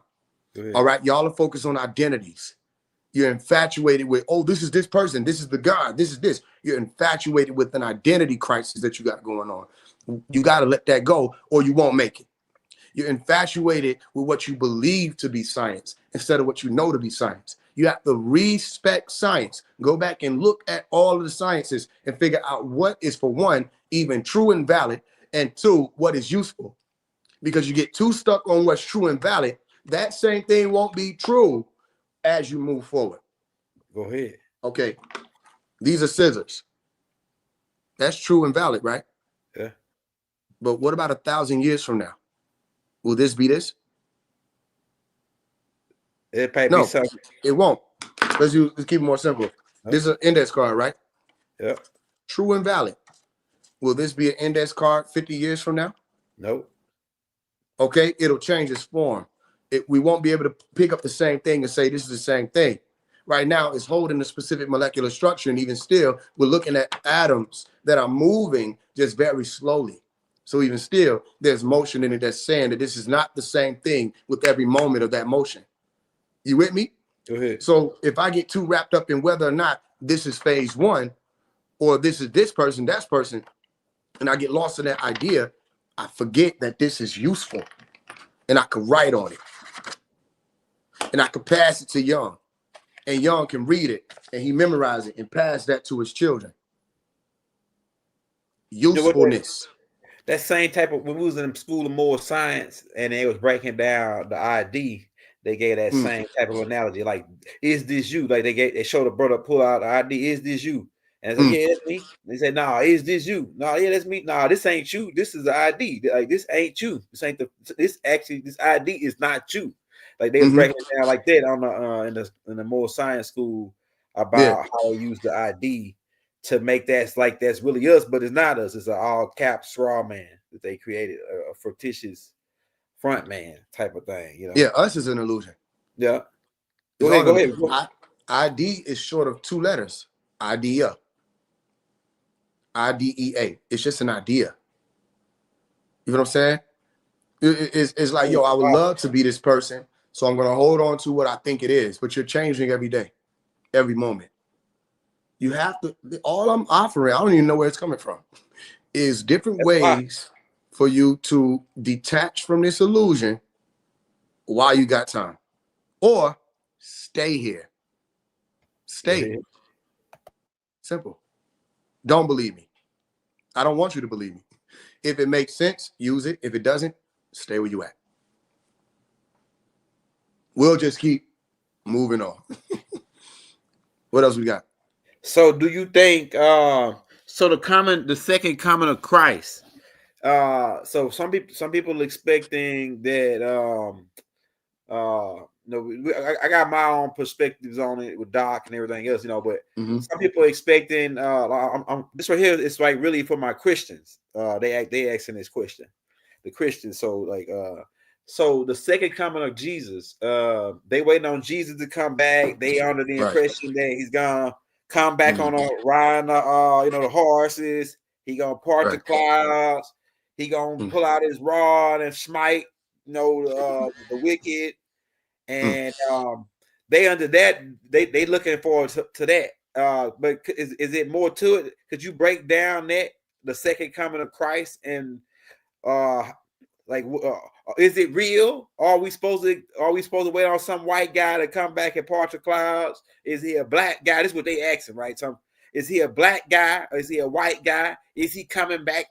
Is that a physical, a metaphorical thing, or is it a physical thing? What is it? What is the second coming? What is the second coming of Christ? Pretty much. Is the mic on? Your mic on. Go ahead. I hear you. You clear. You ever seen that video when they're like, "Ain't nobody told me nothing"? Right. Okay. Ain't nobody told me nothing. I don't know. I don't know there was a first coming of Christ. It's going to save me a lot of time not to believe that there was. I don't know that. If God and them got some messages for me about them, they finna pull up, my phone work. They'll let me know.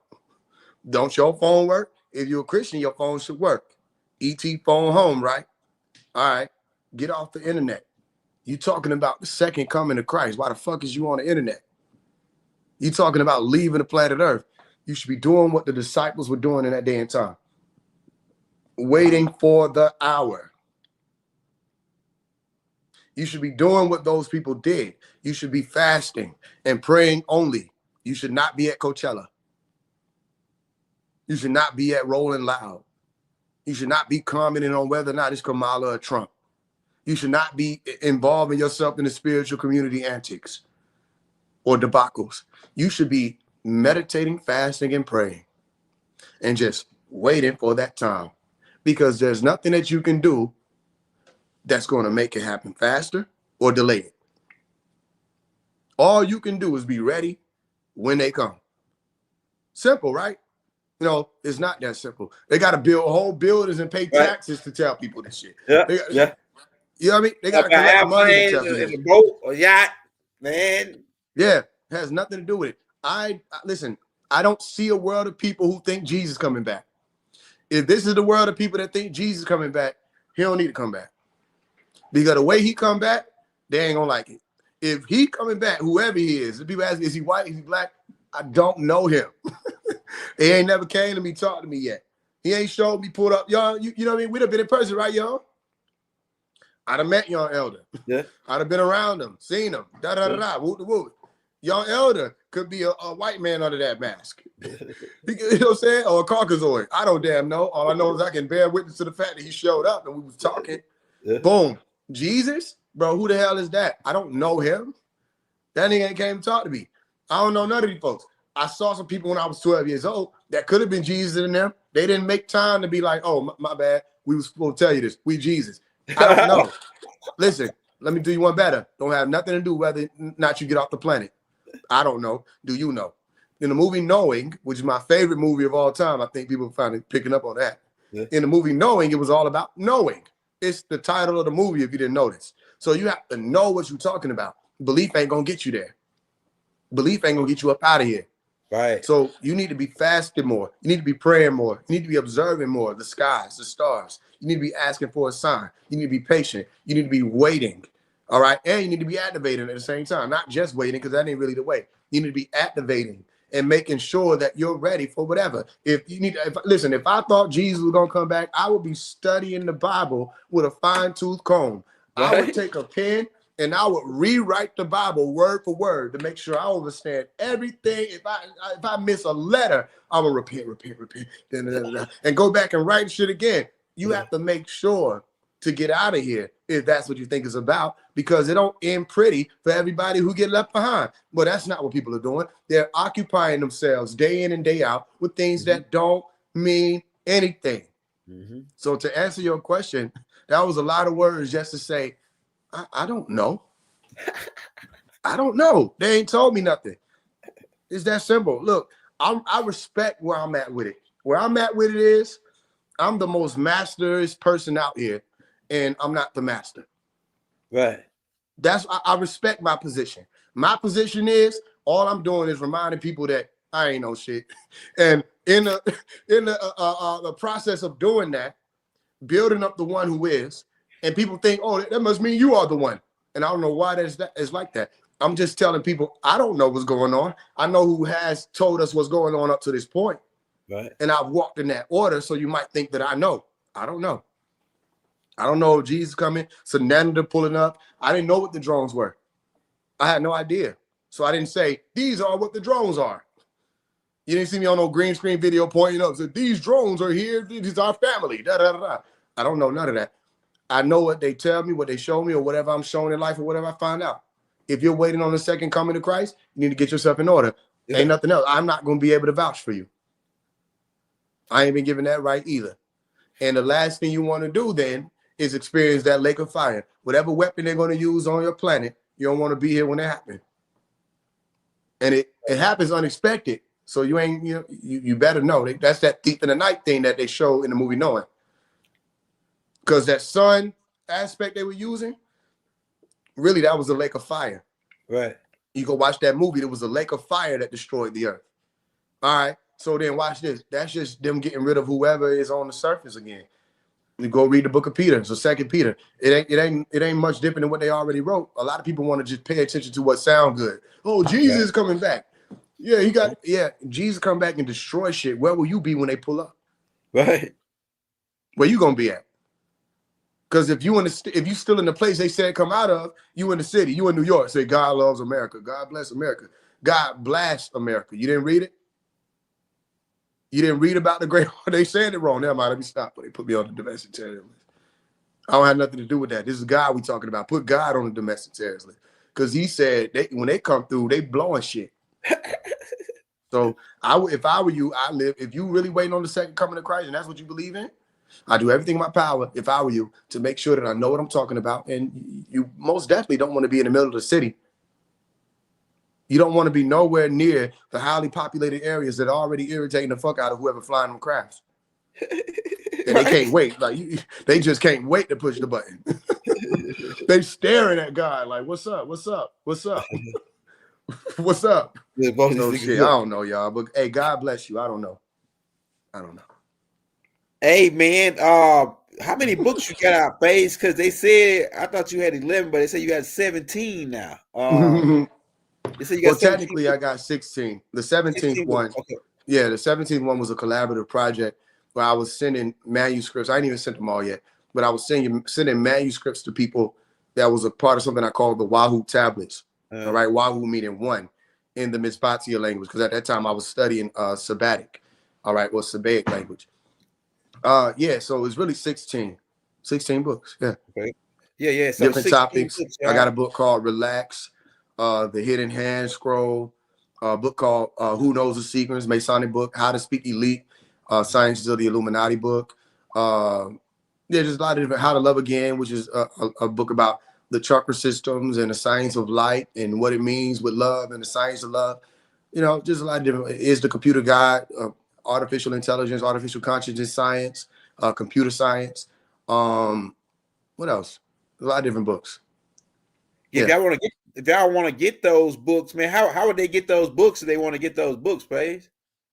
If they want to get it, but they gotta just send any amount of money, any amount of funds you want to send to the Play for Change Cash App. I told people before, we had somebody send $1 before. People send $1. Had somebody send $500 before.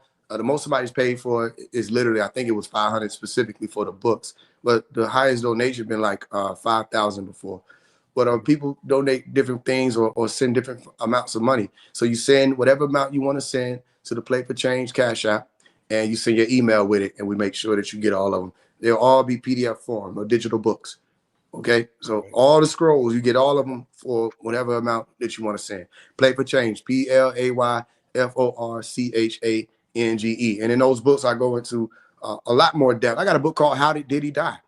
I think a lot of y'all would enjoy that, especially for this day and time, because a lot of what I wrote in there actually did come true. This is before it all happened how it happened. Yeah, it was a lot of different books. So if you want to just explore, you got a book called X Marks the Spot. There were some things that I said were going to happen in there that happened, or things that I spoke on.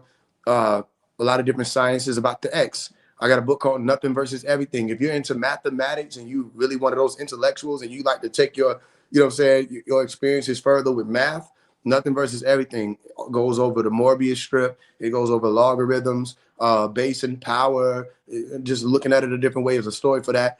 The science of infinity, actual infinity, potential infinity, the eternal pursuit is what I call it, of living, which kind of goes hand in hand with what we were talking about. Of you not actually being able to master self while you're here. You're on an eternal pursuit. So I covered that in that book, Nothing versus Everything, which is basically the negative and positive of life, having a conversation with one another, figuring out what it is in its entirety. And the spoiler of it is you really start realizing that neither one of them actually know what the other is. It's the center, all right, or the Sephirat, or the Sifu, or the Sephir zero. It's that ground zero that really holds all of the knowledge, the source, okay, that center of all of it, the dot.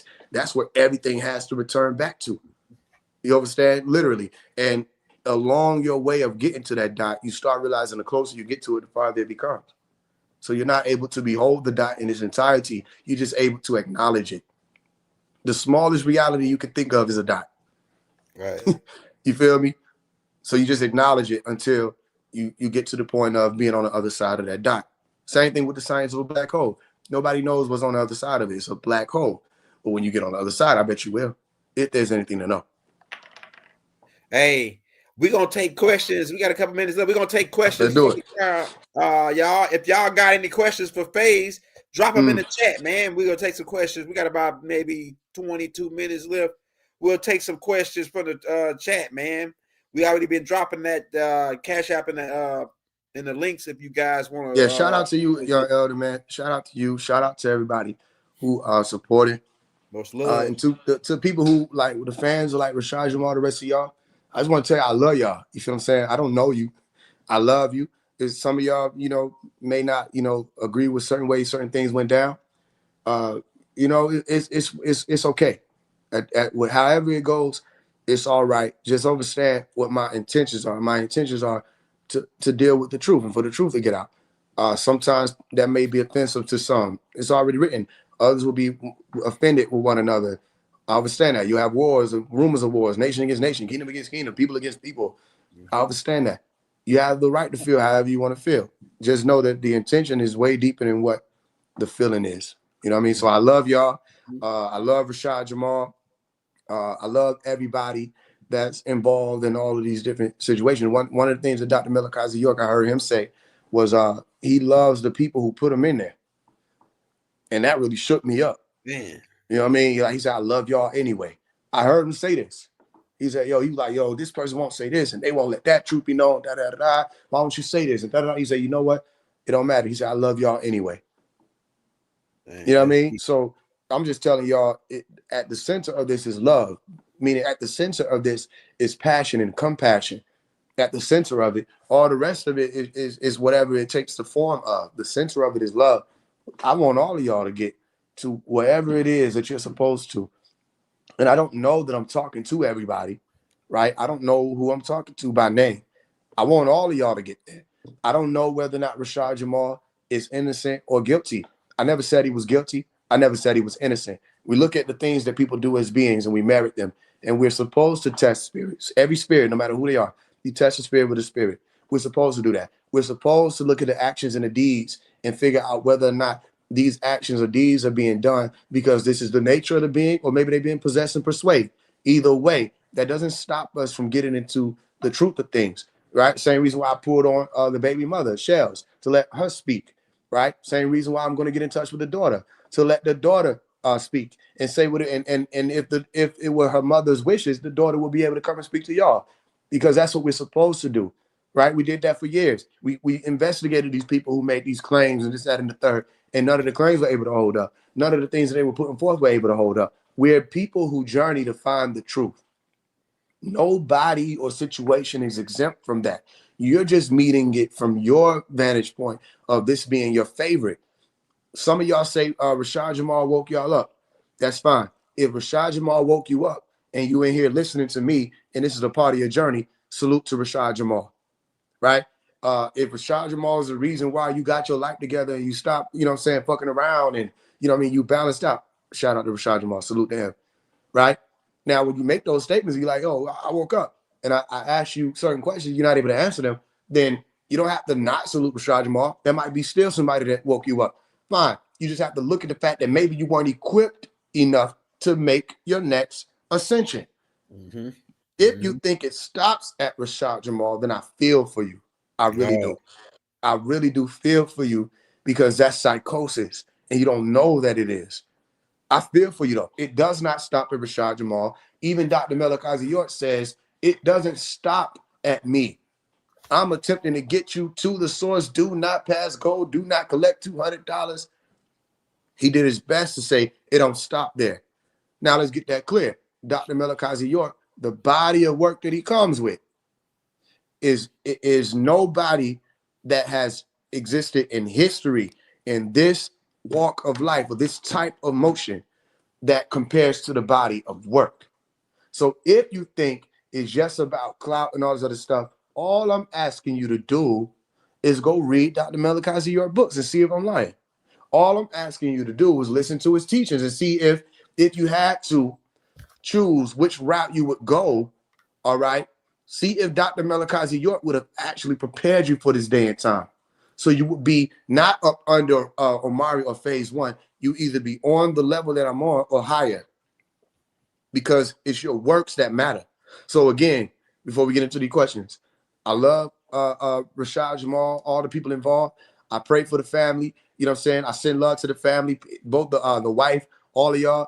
Listen, the baby's mother, the daughter, I don't know, innocent or guilty. Okay, either way, I speak healing over y'all and whatever the situation is.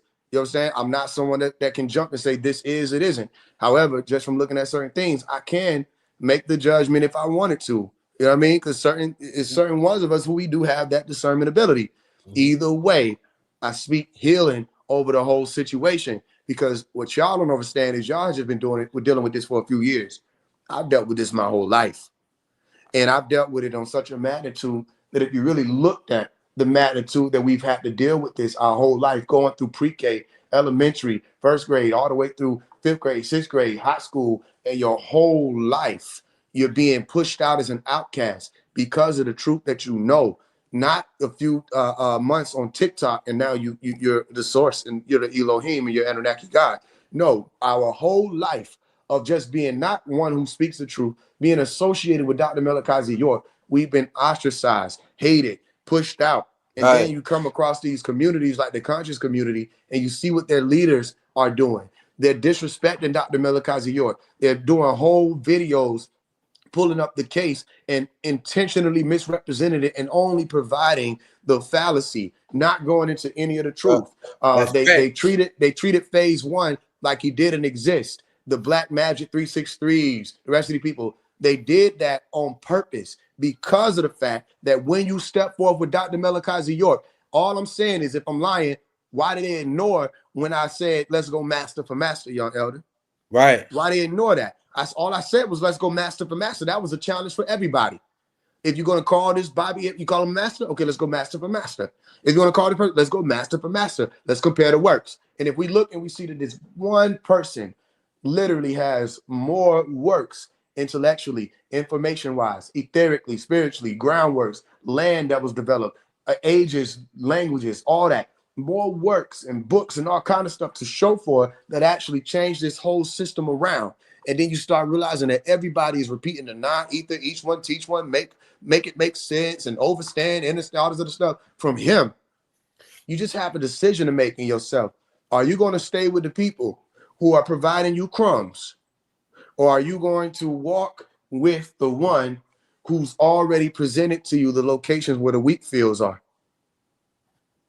If you're going to tell me that giving you that opportunity makes me a clown, an agent, a government agent, a satanic being, a Zeus. Somebody called me Zeus. I don't know. I couldn't help but I was Zeus. I couldn't help but laugh. Whatever you say that makes me. I don't know, bro. If you're going to tell me that me showing you that you don't have to take these crumbs, you can go to the wheat fields, and there's also manuscripts or master keys or codexes that will help you figure out how to make your own bread and how to feed your own family. Do this. If you're going to tell me that you want the crumbs that's falling off this little table over here in the corner, as opposed to all these different acres worldwide with this wheat field, then fine. All I can say is I respect your choice. Right. And I speak love over you. You were upset with me for stepping to the person who put you in that corner with them crumbs. Just understand that. All right, let's take your questions. Hey, somebody said, because this is one of the questions. What is the master's code? What is the master's code? Yeah, code. Like yeah. I like code is the way that he moves. In terms of the reference, like how he lived, like his what's the word they call it, in Islam they call it the Sunnah, right? The Sunni. Yeah, Sunnah. Where he lived. Yeah, Sunnah. Right. You go ahead. Yeah. Okay. So the master's code or way of life.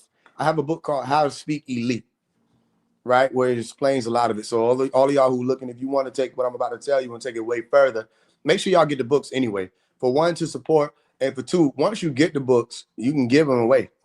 I tell people this all the time. Some people ask me recently, like, yo, can I pass your books on? I don't care. Once you get the books, they're yours. You can give them away, send them away, copy them and sell them. I don't give a damn, right? Get the information out, and then you supported me. We all get the information out. We're activating people's brains. Because what I did is I take these formulas or these questions that y'all asking, right? I take these formulas and put them into scrolls. How to Speak Elite explains that. What's the master's code? You have a language of the light that's been functioning in your reality since maybe the beginning of what y'all calling this reality. Because all of these things are that you're looking at are components of information. And those components hold information. Dr. Malachi York said in 1992, he said, you got to learn how to look at things and read them, right? Okay, that's the way. If you're looking at things and you understand that things fall into that category of negative, positive, white, black, binary code, okay, what is the binary code? Bi is two, nori or nor is light. You put that E on it, you actually get my light. Nori, binary, two of my lights, or two of the lights that align with me. When I'm looking at a thing or beholding some type of information, I'm beholding binary code. And each component of that binary code expresses in different ways. So I might be looking at a jar, and that's binary code expressing in different ways. So many different bits, okay, or binary digits that align and form. That's why the Matrix movie has all those numbers on the screen. They're showing you that which is 0 and 1 is just a computer science representation of negative and positives that hold this reality together. Okay, then that means that each and every one of those formations of negative and positive, or those bonds, all right, or those atoms that have your protons, electrons, and neutrons, and that system thereof, each and every one of those components or those pairs, paired with other components and pairs, form whatever thing it is that we're looking at. And then you have that science that's called the theory of everything, or you have the string theory that's saying that even that which you think is space or air or empty things between two objects. Here go two objects right here, right? We got a pen and we got some tape. And you think that there's some space, okay? Because you're not calculating that what you're calling space in between, or that space-time continuum in between, is actually still matter, meaning it still matters. It's just functioning in a different state, which is why you can look at the stove and you see water vapor moving up, but it's still water in a different state. That's why people say water holds information. What you're really saying when you're saying water holds information is just saying that it has a molecular structure. Simple. It's just that simple.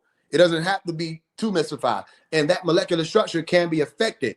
Okay. If I take the water and I heat it up, what happens to the water? It starts to speed up and separate and go in. And this ain't water, but this is tea. It goes into different positions. It's still water. It just took on a different form. But that original state before we changed it was that molecular structure of 2 hydrogen, 1 oxygen. You understand that? So no matter what it is that we're looking at, is information in it. So master's code is to say you mastered code, or you mastered the codex. And if you go and look at the etymology of codex or kodikos in Greek, you'll find that it's talking about a manuscript, all right, or something that is written by the hand. Okay, you could say the hand of God if you want to, architect, if you want to. I'm not going that far. I'm just saying it's something that is written. And when we're dealing with computer science has script. Computer science has language and code. And you have to write computer programming is what we call you. Write the programming. If it's written, then it means it can be what? Read. You can read it. So learn how to look at things and read them. That's the master's code. You should be able to look at a master as opposed to a mister. He said, well, what's the difference between a master and mister? I say, okay, what's the difference between mastery and mystery? You got mastery pertaining to the master, and you got mystery pertaining to the mister. It gets mystical at a certain point. When you say mister or mystic, you're saying something that's hidden. When you're speaking of a master, you're talking about somebody who teaches out, okay? Or rabbi. When you say rabbi or rabboni, you're saying my master, like you go and refer to the book of John, chapter 20, verse 16, where Mary Magdalene was saying that, right? You say Mary, she said my master, rabboni, my teacher, okay? That oni gives you, a ni gives you possession, all right? So if you have a master coming out to teach the sciences outright and revealing the sciences, he's no longer concealing. If you have somebody who's concealing the truth, that is someone who is a mystic. You understand? So you have to understand the difference between the two. So that code will show you to mastery and mystery. And let me explain to you. When Jesus was walking on the water, he was literally exemplifying mastery. How so, Faise? What's a mast?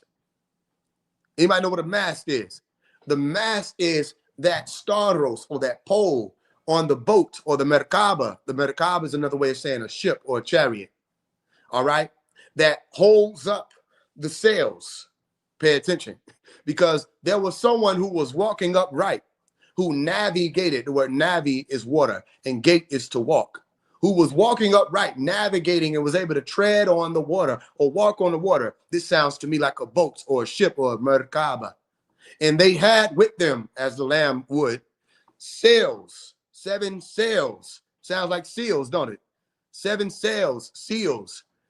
All right. And there was a concern amongst all of the ascended ones saying, who is worthy to open these seals?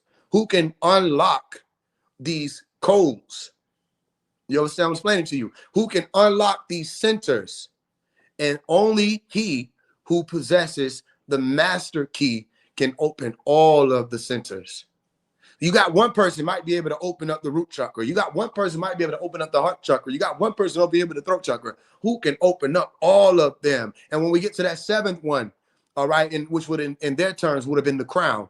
Who can open up the crown so that we can complete the mystery of God? Meaning mystery is too much mystery. It's too much mystics. It's too much concealment taking place. Too much concealing. When can we open it and crack it open and have that revelation be true? That's why this happens in the book of Revelation. You know what I'm explaining to you? So the point is, the master's code is all about that. Completing the mystery of God. All right. Once you complete that mystery, you start understanding, you become closer to that which you call in God, and you center out in your universe. It starts making sense. You start realizing that you got voices moving through you, activating at different times when you're doing different things. Your 30 spirits, as it's called, really comes down to 27. Because if you got your mother and your father still here, you still have two that are active, alive in the living, or the land of the living. And then you have to deal with yourself out of that equation. So you only got 27, but the 27 are speaking to you at all times at different points of your life. You might not want to eat this thing. You might not want to eat it, but there's a great grandmother that you have that's passed on. She wants to eat it. You might not want to do this thing, but you got a great grandfather. They want to do this thing. You start understanding that science centers in on you. All the pedigree science centers in on you. All the lineage science centers in on you. All right. So it's the observer. And that central observer who is you, the more you're able to read the reality that's swarming around you, the better off you are as far as your status of understanding. So the master's code is reading the realm you're in to better understand the realm you're in. Does that make sense? Right. You muted. Okay, go ahead. Right. Now I heard you say, before we're gonna take this question too, the one that got the super chat. We got you, Rod. Right. For the this is my question, because I heard you say there's no fourth thing, no such thing as a fourth dimension. Now I got a different perspective on it. But like I say, I want to ask you this: what are there things that we can't see? Are there things you can't see? Like is there particles like ultraviolet rays? Okay, all right. So what is that? What part of the spectrum, or what part of? Because from my understanding, the first three dimensions is height, width, and length. What's your definition of the first three dimensions? You can do person, place, and thing. I don't have my definition just three, of just it. the basic three, right? The whole thing operates within. You have to pay attention to what we're saying when we're saying it's within the third dimension. Meaning, okay, if somebody is 8 feet tall, right, and everybody else in that room is like 5 feet, 4 feet, maybe a 6 foot person, who's the highest in the room? They 8 feet tall, dude. So somebody else walk in and they 8 feet tall. Is that the highest in the room anymore? No. Okay, the science of that most high at that point becomes shared, which means it's an oxymoron in essence, because it's no longer the highest. All right, it becomes the highest ones, and they share it, so it's an oxymoron. Right. They have to stand in the same position to even think of the word highest, because you have to merit both of their height. When my point is, that's the same thing as saying that I am the most high, or when I reach the most high. When you reach the most high, that ain't the highest person no more. When you overstand 3 dimensions, you're literally standing over. Do you get what I'm saying? 3 dimensions. That means that you're no longer operating within 3 dimensions. You've surpassed it. Yeah, like human beings are not able to grasp 3 dimensions. Therefore, they're not able to surpass it. So there is no 4D. They only have 1, 2, 3. Go ahead. I remember a question from one of my teachers that was he was a teacher of Doc, and then he was like, one of our teachers, me and your dad's. His name was Mark Brady. He used to say, he used to ask us a question. He used to say, think of anything outside of a person, place, or thing. Right? And nobody could do it. Nobody could think of nothing outside of a person, place, or thing. So he said, you trapped in this third dimensional reality, right? But then I thought about this. Okay, so what is volume then? What is that sits inside? What is the inside? This thing? Huh? A thing? Yeah. Or is it no thing? No, it's a thing. What thing is it? Volume. Say that again. Volume. Volume. All right, so that's the thing. Okay. So what's next? After volume, what's next? I'll let you know when I get there. That's what I'm telling you. We're human beings. What does ultraviolet wave look like to you? I mean, you can't see it. Yeah. You're not able to. You understand? Right. You may have technology that can detect it, but you're not in this form able to see it. So imagine the people walking around saying they can see it. All right. That's what them saying we have a fourth dimension sounds like. Listen, even with 4D in science, okay, they'll explain to you time is one-dimensional, and then you have your three-dimensional or third-dimensional reality. Only way you can assume 4D is if you wrap the one-dimensional concept or process with the third-dimensional process. And even still, you're just taking one dimension and then the 1, 2, and 3 dimension that make up that third dimension to form it into a fourth. It's not saying you surpass 3 dimensions. Listen, all I'm doing is just explaining it scientifically. You can really just ask people the same way that the brother was trying to. I could tell you, I could have taken that class further, where you say, explain anything out of a person, place, or a thing. I would have been like, that's Mooney. Excuse me. All right. Person is a thing. A place is a thing. Yeah. And a thing is a thing.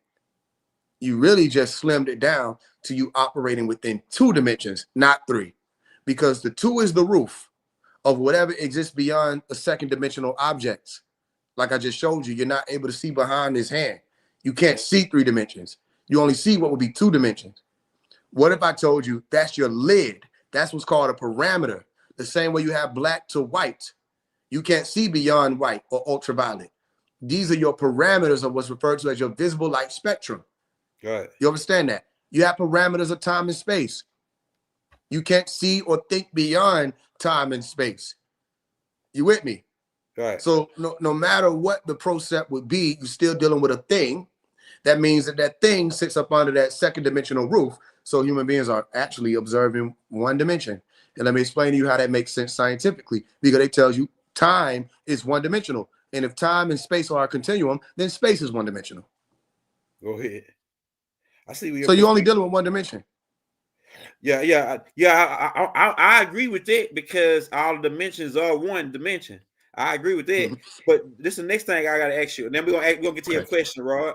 Okay. So what is thought? Because Doc said that we have so what's your breakdown on planes? Because Doc said it was different planes, like it was a plane of divine plane, of the mental plane, the spiritual plane, all these different planes. So what is thought? What would thought be classified? Is that another dimension, or is that still in the 3rd dimension? I'm just trying to get what your perspective. Okay. Thought is, as far as we know as human beings, process of neurons firing off to do functions. It's that simple. Without a brain, can you think? As far as we know. No. All right. So then thought is actually tangible. It's not intangible. You can target and pinpoint with the right technology when a thought occurs. Somewhere along the neural pathways, neurotransmitters are communicating. You can target when that happens. They're called neurons firing off. Go ahead. That's what a thought is. We adhere to the esoteric science. Thought is a spiritual thing that nobody can understand. That's not reality, because somebody's thought process can be affected if they sustain significant damage to the brain. Right. Somebody's critical thinking can be thrown off if they sustain damage to the frontal lobe. Somebody's sense and awareness of their environment can be thrown off if they sustain damage to the parietal lobe. Yeah. You understand what I'm explaining to you? So thought is an epiphenomenon of the brain, as far as we know. So if you're going to 3rd dimension. Huh? So thought, okay, like telepathic abilities. Like we know that the brain can receive signals and the brain can send off signals. And so like sometimes it happened to me. Like I'll be riding the car, I'll be thinking of a song, then turn the radio on, then that song on the radio, right? So what would that is that third dimensional aspects. I mean, it is third dimensional aspects. Like, we can get into that, but because the reason why it's got to be third dimensional aspects, but I think it's something more than just third dimensional, because all the dimensions, like say 1, 2, and 3, add up to make up 4, right? Like 1 and 2 add up to make up 3. So it's like all dimensions are 1, but the first 2 make up the next one, and then the first 3 make up the next one. So I guess what I'm saying to you is, what is the telepathic, the for me being able to transfer energy, this information or whatever from mind to mind? Do you think that exists, or is that? Yeah, I think it exists. I know it exists in certain ways already. But something okay. So what we're talking about is information being passed on. Right. All right. And then you have to figure out what that medium is that information is being passed on through. Right now, we're utilizing those same waves and airways, and it's become so advanced that we're able to speak into a portal. We're just being convinced that it's just a phone, but this indeed is a portal. And when I'm speaking sound waves into this portal or this phone, they're converted into electronic signals and sent to where you are, which means it travels through a medium, which is time and space. And then it comes out and rearranges itself into sound waves to you. Okay? This is technology that allows for this to happen. You with me? So information has to pass from one thing to another in order for there to be some type of communication where two people understand that something is being communicated. All right?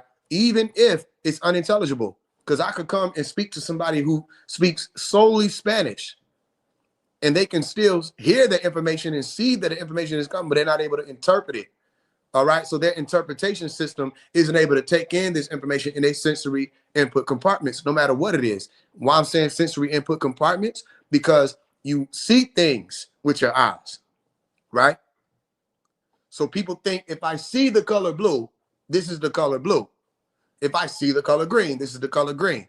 Then you have variations of that science. Okay, you have variables in that science. One variable be synesthesia. When you're dealing with synesthesia, somebody can touch the color blue, according to what science says, and they're able to determine that that information is the color blue. And blue doesn't mean blue alone. Blue just means not red, orange, yellow, green, indigo, and violet. That's what it means. When you're saying blue, you're saying not the other colors.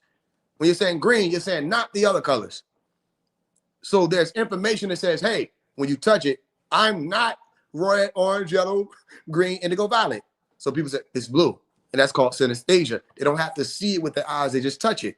It goes into the psychometric sciences, psychometry, of being able to touch a thing and get the information from it.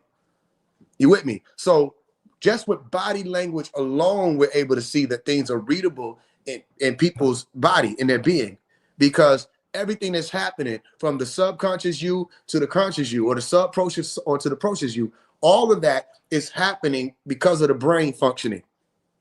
You have certain voluntary functions, involuntary functions because of your brain. And all of it is information being expressed saying, this is what's occurring in my brain, which is why a lot of people who read body language know we don't give a damn what you're saying. We're reading where your eyes just went when you said that. We're reading what your hands is doing when you said that.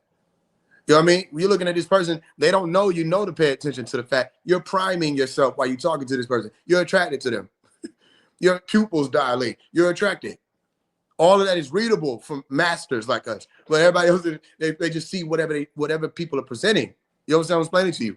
So there is a certain sense of telepathic communication. Then all telepath would mean is information being sent far off. Okay? Now, telepathic, when it comes to the esoterics, they're saying that, oh, you can read people's minds. Well, you do read people's minds. Substitute the word mind with brain. It starts making more sense. The brain is readable because the brain is that which allows for consciousness to express. Okay? Without your neural correlates of consciousness, without that conglomerate, you wouldn't be conscious. So every time something happens, from you smiling, cheesing, scratching your nose, whatever, all of that is the brain doing it, whether you know it or not. So reading brains, go ahead. No, I want you to finish what you said. Finish what you're gonna say. Reading brains is not possible. It happens. It's not just possible. It's something that is literally done all the time, whether you know it or not. You read energy or brains or what happens from the yield of that brain doing a thing. So then when two people can sit and read one another, there's certain things that could be possible as far as that information traveling through a medium. Yeah, messages could get through, but maybe it has something to do with the mirroring phenomenon, or maybe it has something to do with just being very aware of your reality. Extrasensory perception is a thing. Science agrees with it. Some scientists disagree with it. But ESP is a thing. Having heightened senses is a thing. The only way it can work, though, is with the understanding of information having to pass through some sort of medium. So if I send information to you, it still has to travel through time and space. If you cut this off and we telepathically communicate right now, we're still sending the messages somewhere, which means you have to have a target where that information is being sent. And it has to be able to travel in such a way that it's held together. And it has to be able to, if it has to dissipate and take on different form to travel, it has to be able to recompose itself in such a way that it's readable. You get what I'm saying? Okay. I got you. All right. I got you. We're gonna have to come back, man. We might have to just come back and just do a break, do a go back and forth on a dimensional, on just the dimension. That'll be dope. Yeah, because I got some deep questions, and I like the way your brain think and how you look at stuff. Because some of the stuff you saying, I agree with, especially with this being one dimension, with all dimensions being one. That's what I came to the understanding too. But I'm still just trying to figure out, maybe the dimension is the wrong word we're using for what we experiencing. Maybe it's the dimension is the wrong word, because it's this reality. It's got a lot of parts to it, like the microcosmic. I guess that'd be what part would the microcosmic play in the all three dimensions? Like, would it be like part of the like the micro? I mean, would it be part of the first dimension? Because like you got on the microscope, you only can see a two-dimensional image of that virus or bacteria, whatever it is, unless you got a 3D microscope. But most time you only can see a 2D image, but it looks like it looks flat like a piece of paper. Like some shit look flat, but it's got 3D, it's got more than one side. You know what I'm saying? Like everything looks flat. That's what I'm explaining. Yeah. Look anywhere you want to right now. You're only seeing one face of it. That's right. You only seeing that. Listen, let me show you what I mean. It's your spatial awareness. It's your sense of depth that can make it hard to understand what I'm saying. Right. There's nothing wrong with that, because human beings do have that sense. You ever seen those images where somebody drew a 3D image and you're looking at it and it looks real? Right. It looks like you can walk into it. Right. Okay. Are things what they look like, or are things what they are? Things what they are. Okay. It doesn't matter if you're looking at something and it looks 3D. You're still not able to see all of it. You're not able to account for three-dimensional space. Not visually. Ever. You have to rely on another sense to even see that, oh, there's a possibility that there's another side of this thing. Now, it doesn't apply in all situations, because when you're looking at a hologram, are you really beholding a 3D being? Right. When you're looking at that image that looks 3D, are you really beholding a 3D image? So again, everything is beheld in face value. Anybody that wants to argue that, they're not understanding that you're never seeing the whole of anything ever. That's not right. As a human being. It's that other sense. Now, maybe if you tap into that other sense, you have a better understanding of the observation that happens because of your visual sensory input compartment. Because they have scientists that have done these experiments, like the double slit experiment, where they say, oh, we sent these things through this slit and the electrons took on this form, and we observed it, and we realized that it don't matter what it was, it happened this way because we observed it. Right? You study the Copenhagen interpretation, the double slit experiment. You ask, okay, observation is what y'all are centering in this experiment. Did you ever think to listen for the particle and see if you'll get a change in what your outcome is? Because so far, it seems that your observation that you're dependent upon is visual. What about auditory? How about listen for the electron? Does the electron make a sound? And if it does, how about this, scientist? Send it through the same slit and listen for the vibration that is coming off as it's making motion, and see if you can behold two different or a superposition of sounds. See if you can get a binaural effect with the sound, and maybe then you'll be able to behold 0 and 1 before it has to take on a form because you observed it through your sight. Right. That's fire. That's you with me? All I'm saying is, I know you would love, people would love for it to be that, oh, Faise One is just coming up with stuff. I know that. I'm not saying I'm smarter than everybody that will figure this stuff out all the way. What I'm saying is, one thing that does make sense is everything we're looking at is only being able to be beheld because we're in the center of whatever we're looking at. Right. Wherever we are in the center of it. And when we're looking at things, we're beholding face value images. We're never beholding third dimensional realities, ever. However, there's another sense to us that is telling us we can move through and experience space or volume and depth. Now, your ability to move through a thing is still beheld by you. The only way that you could ever truly experience, I'll give you this, 3D is if you close your eyes and then look around and see. That's 3D. Now, that's other than that, the moment you open your eyes, you're being lied to. The whole realm is an illusion, family. The moment you open your eyes, there's light coming into your eyes, and you sending that light back out, projecting and say, oh, I see a thing. And then you got things called optical illusions. So explain that. You with me? Right. So again, it could have something to do with the word we're using, or it could just have something to do with the effect that takes place when we've been taught a way to think of reality. Right.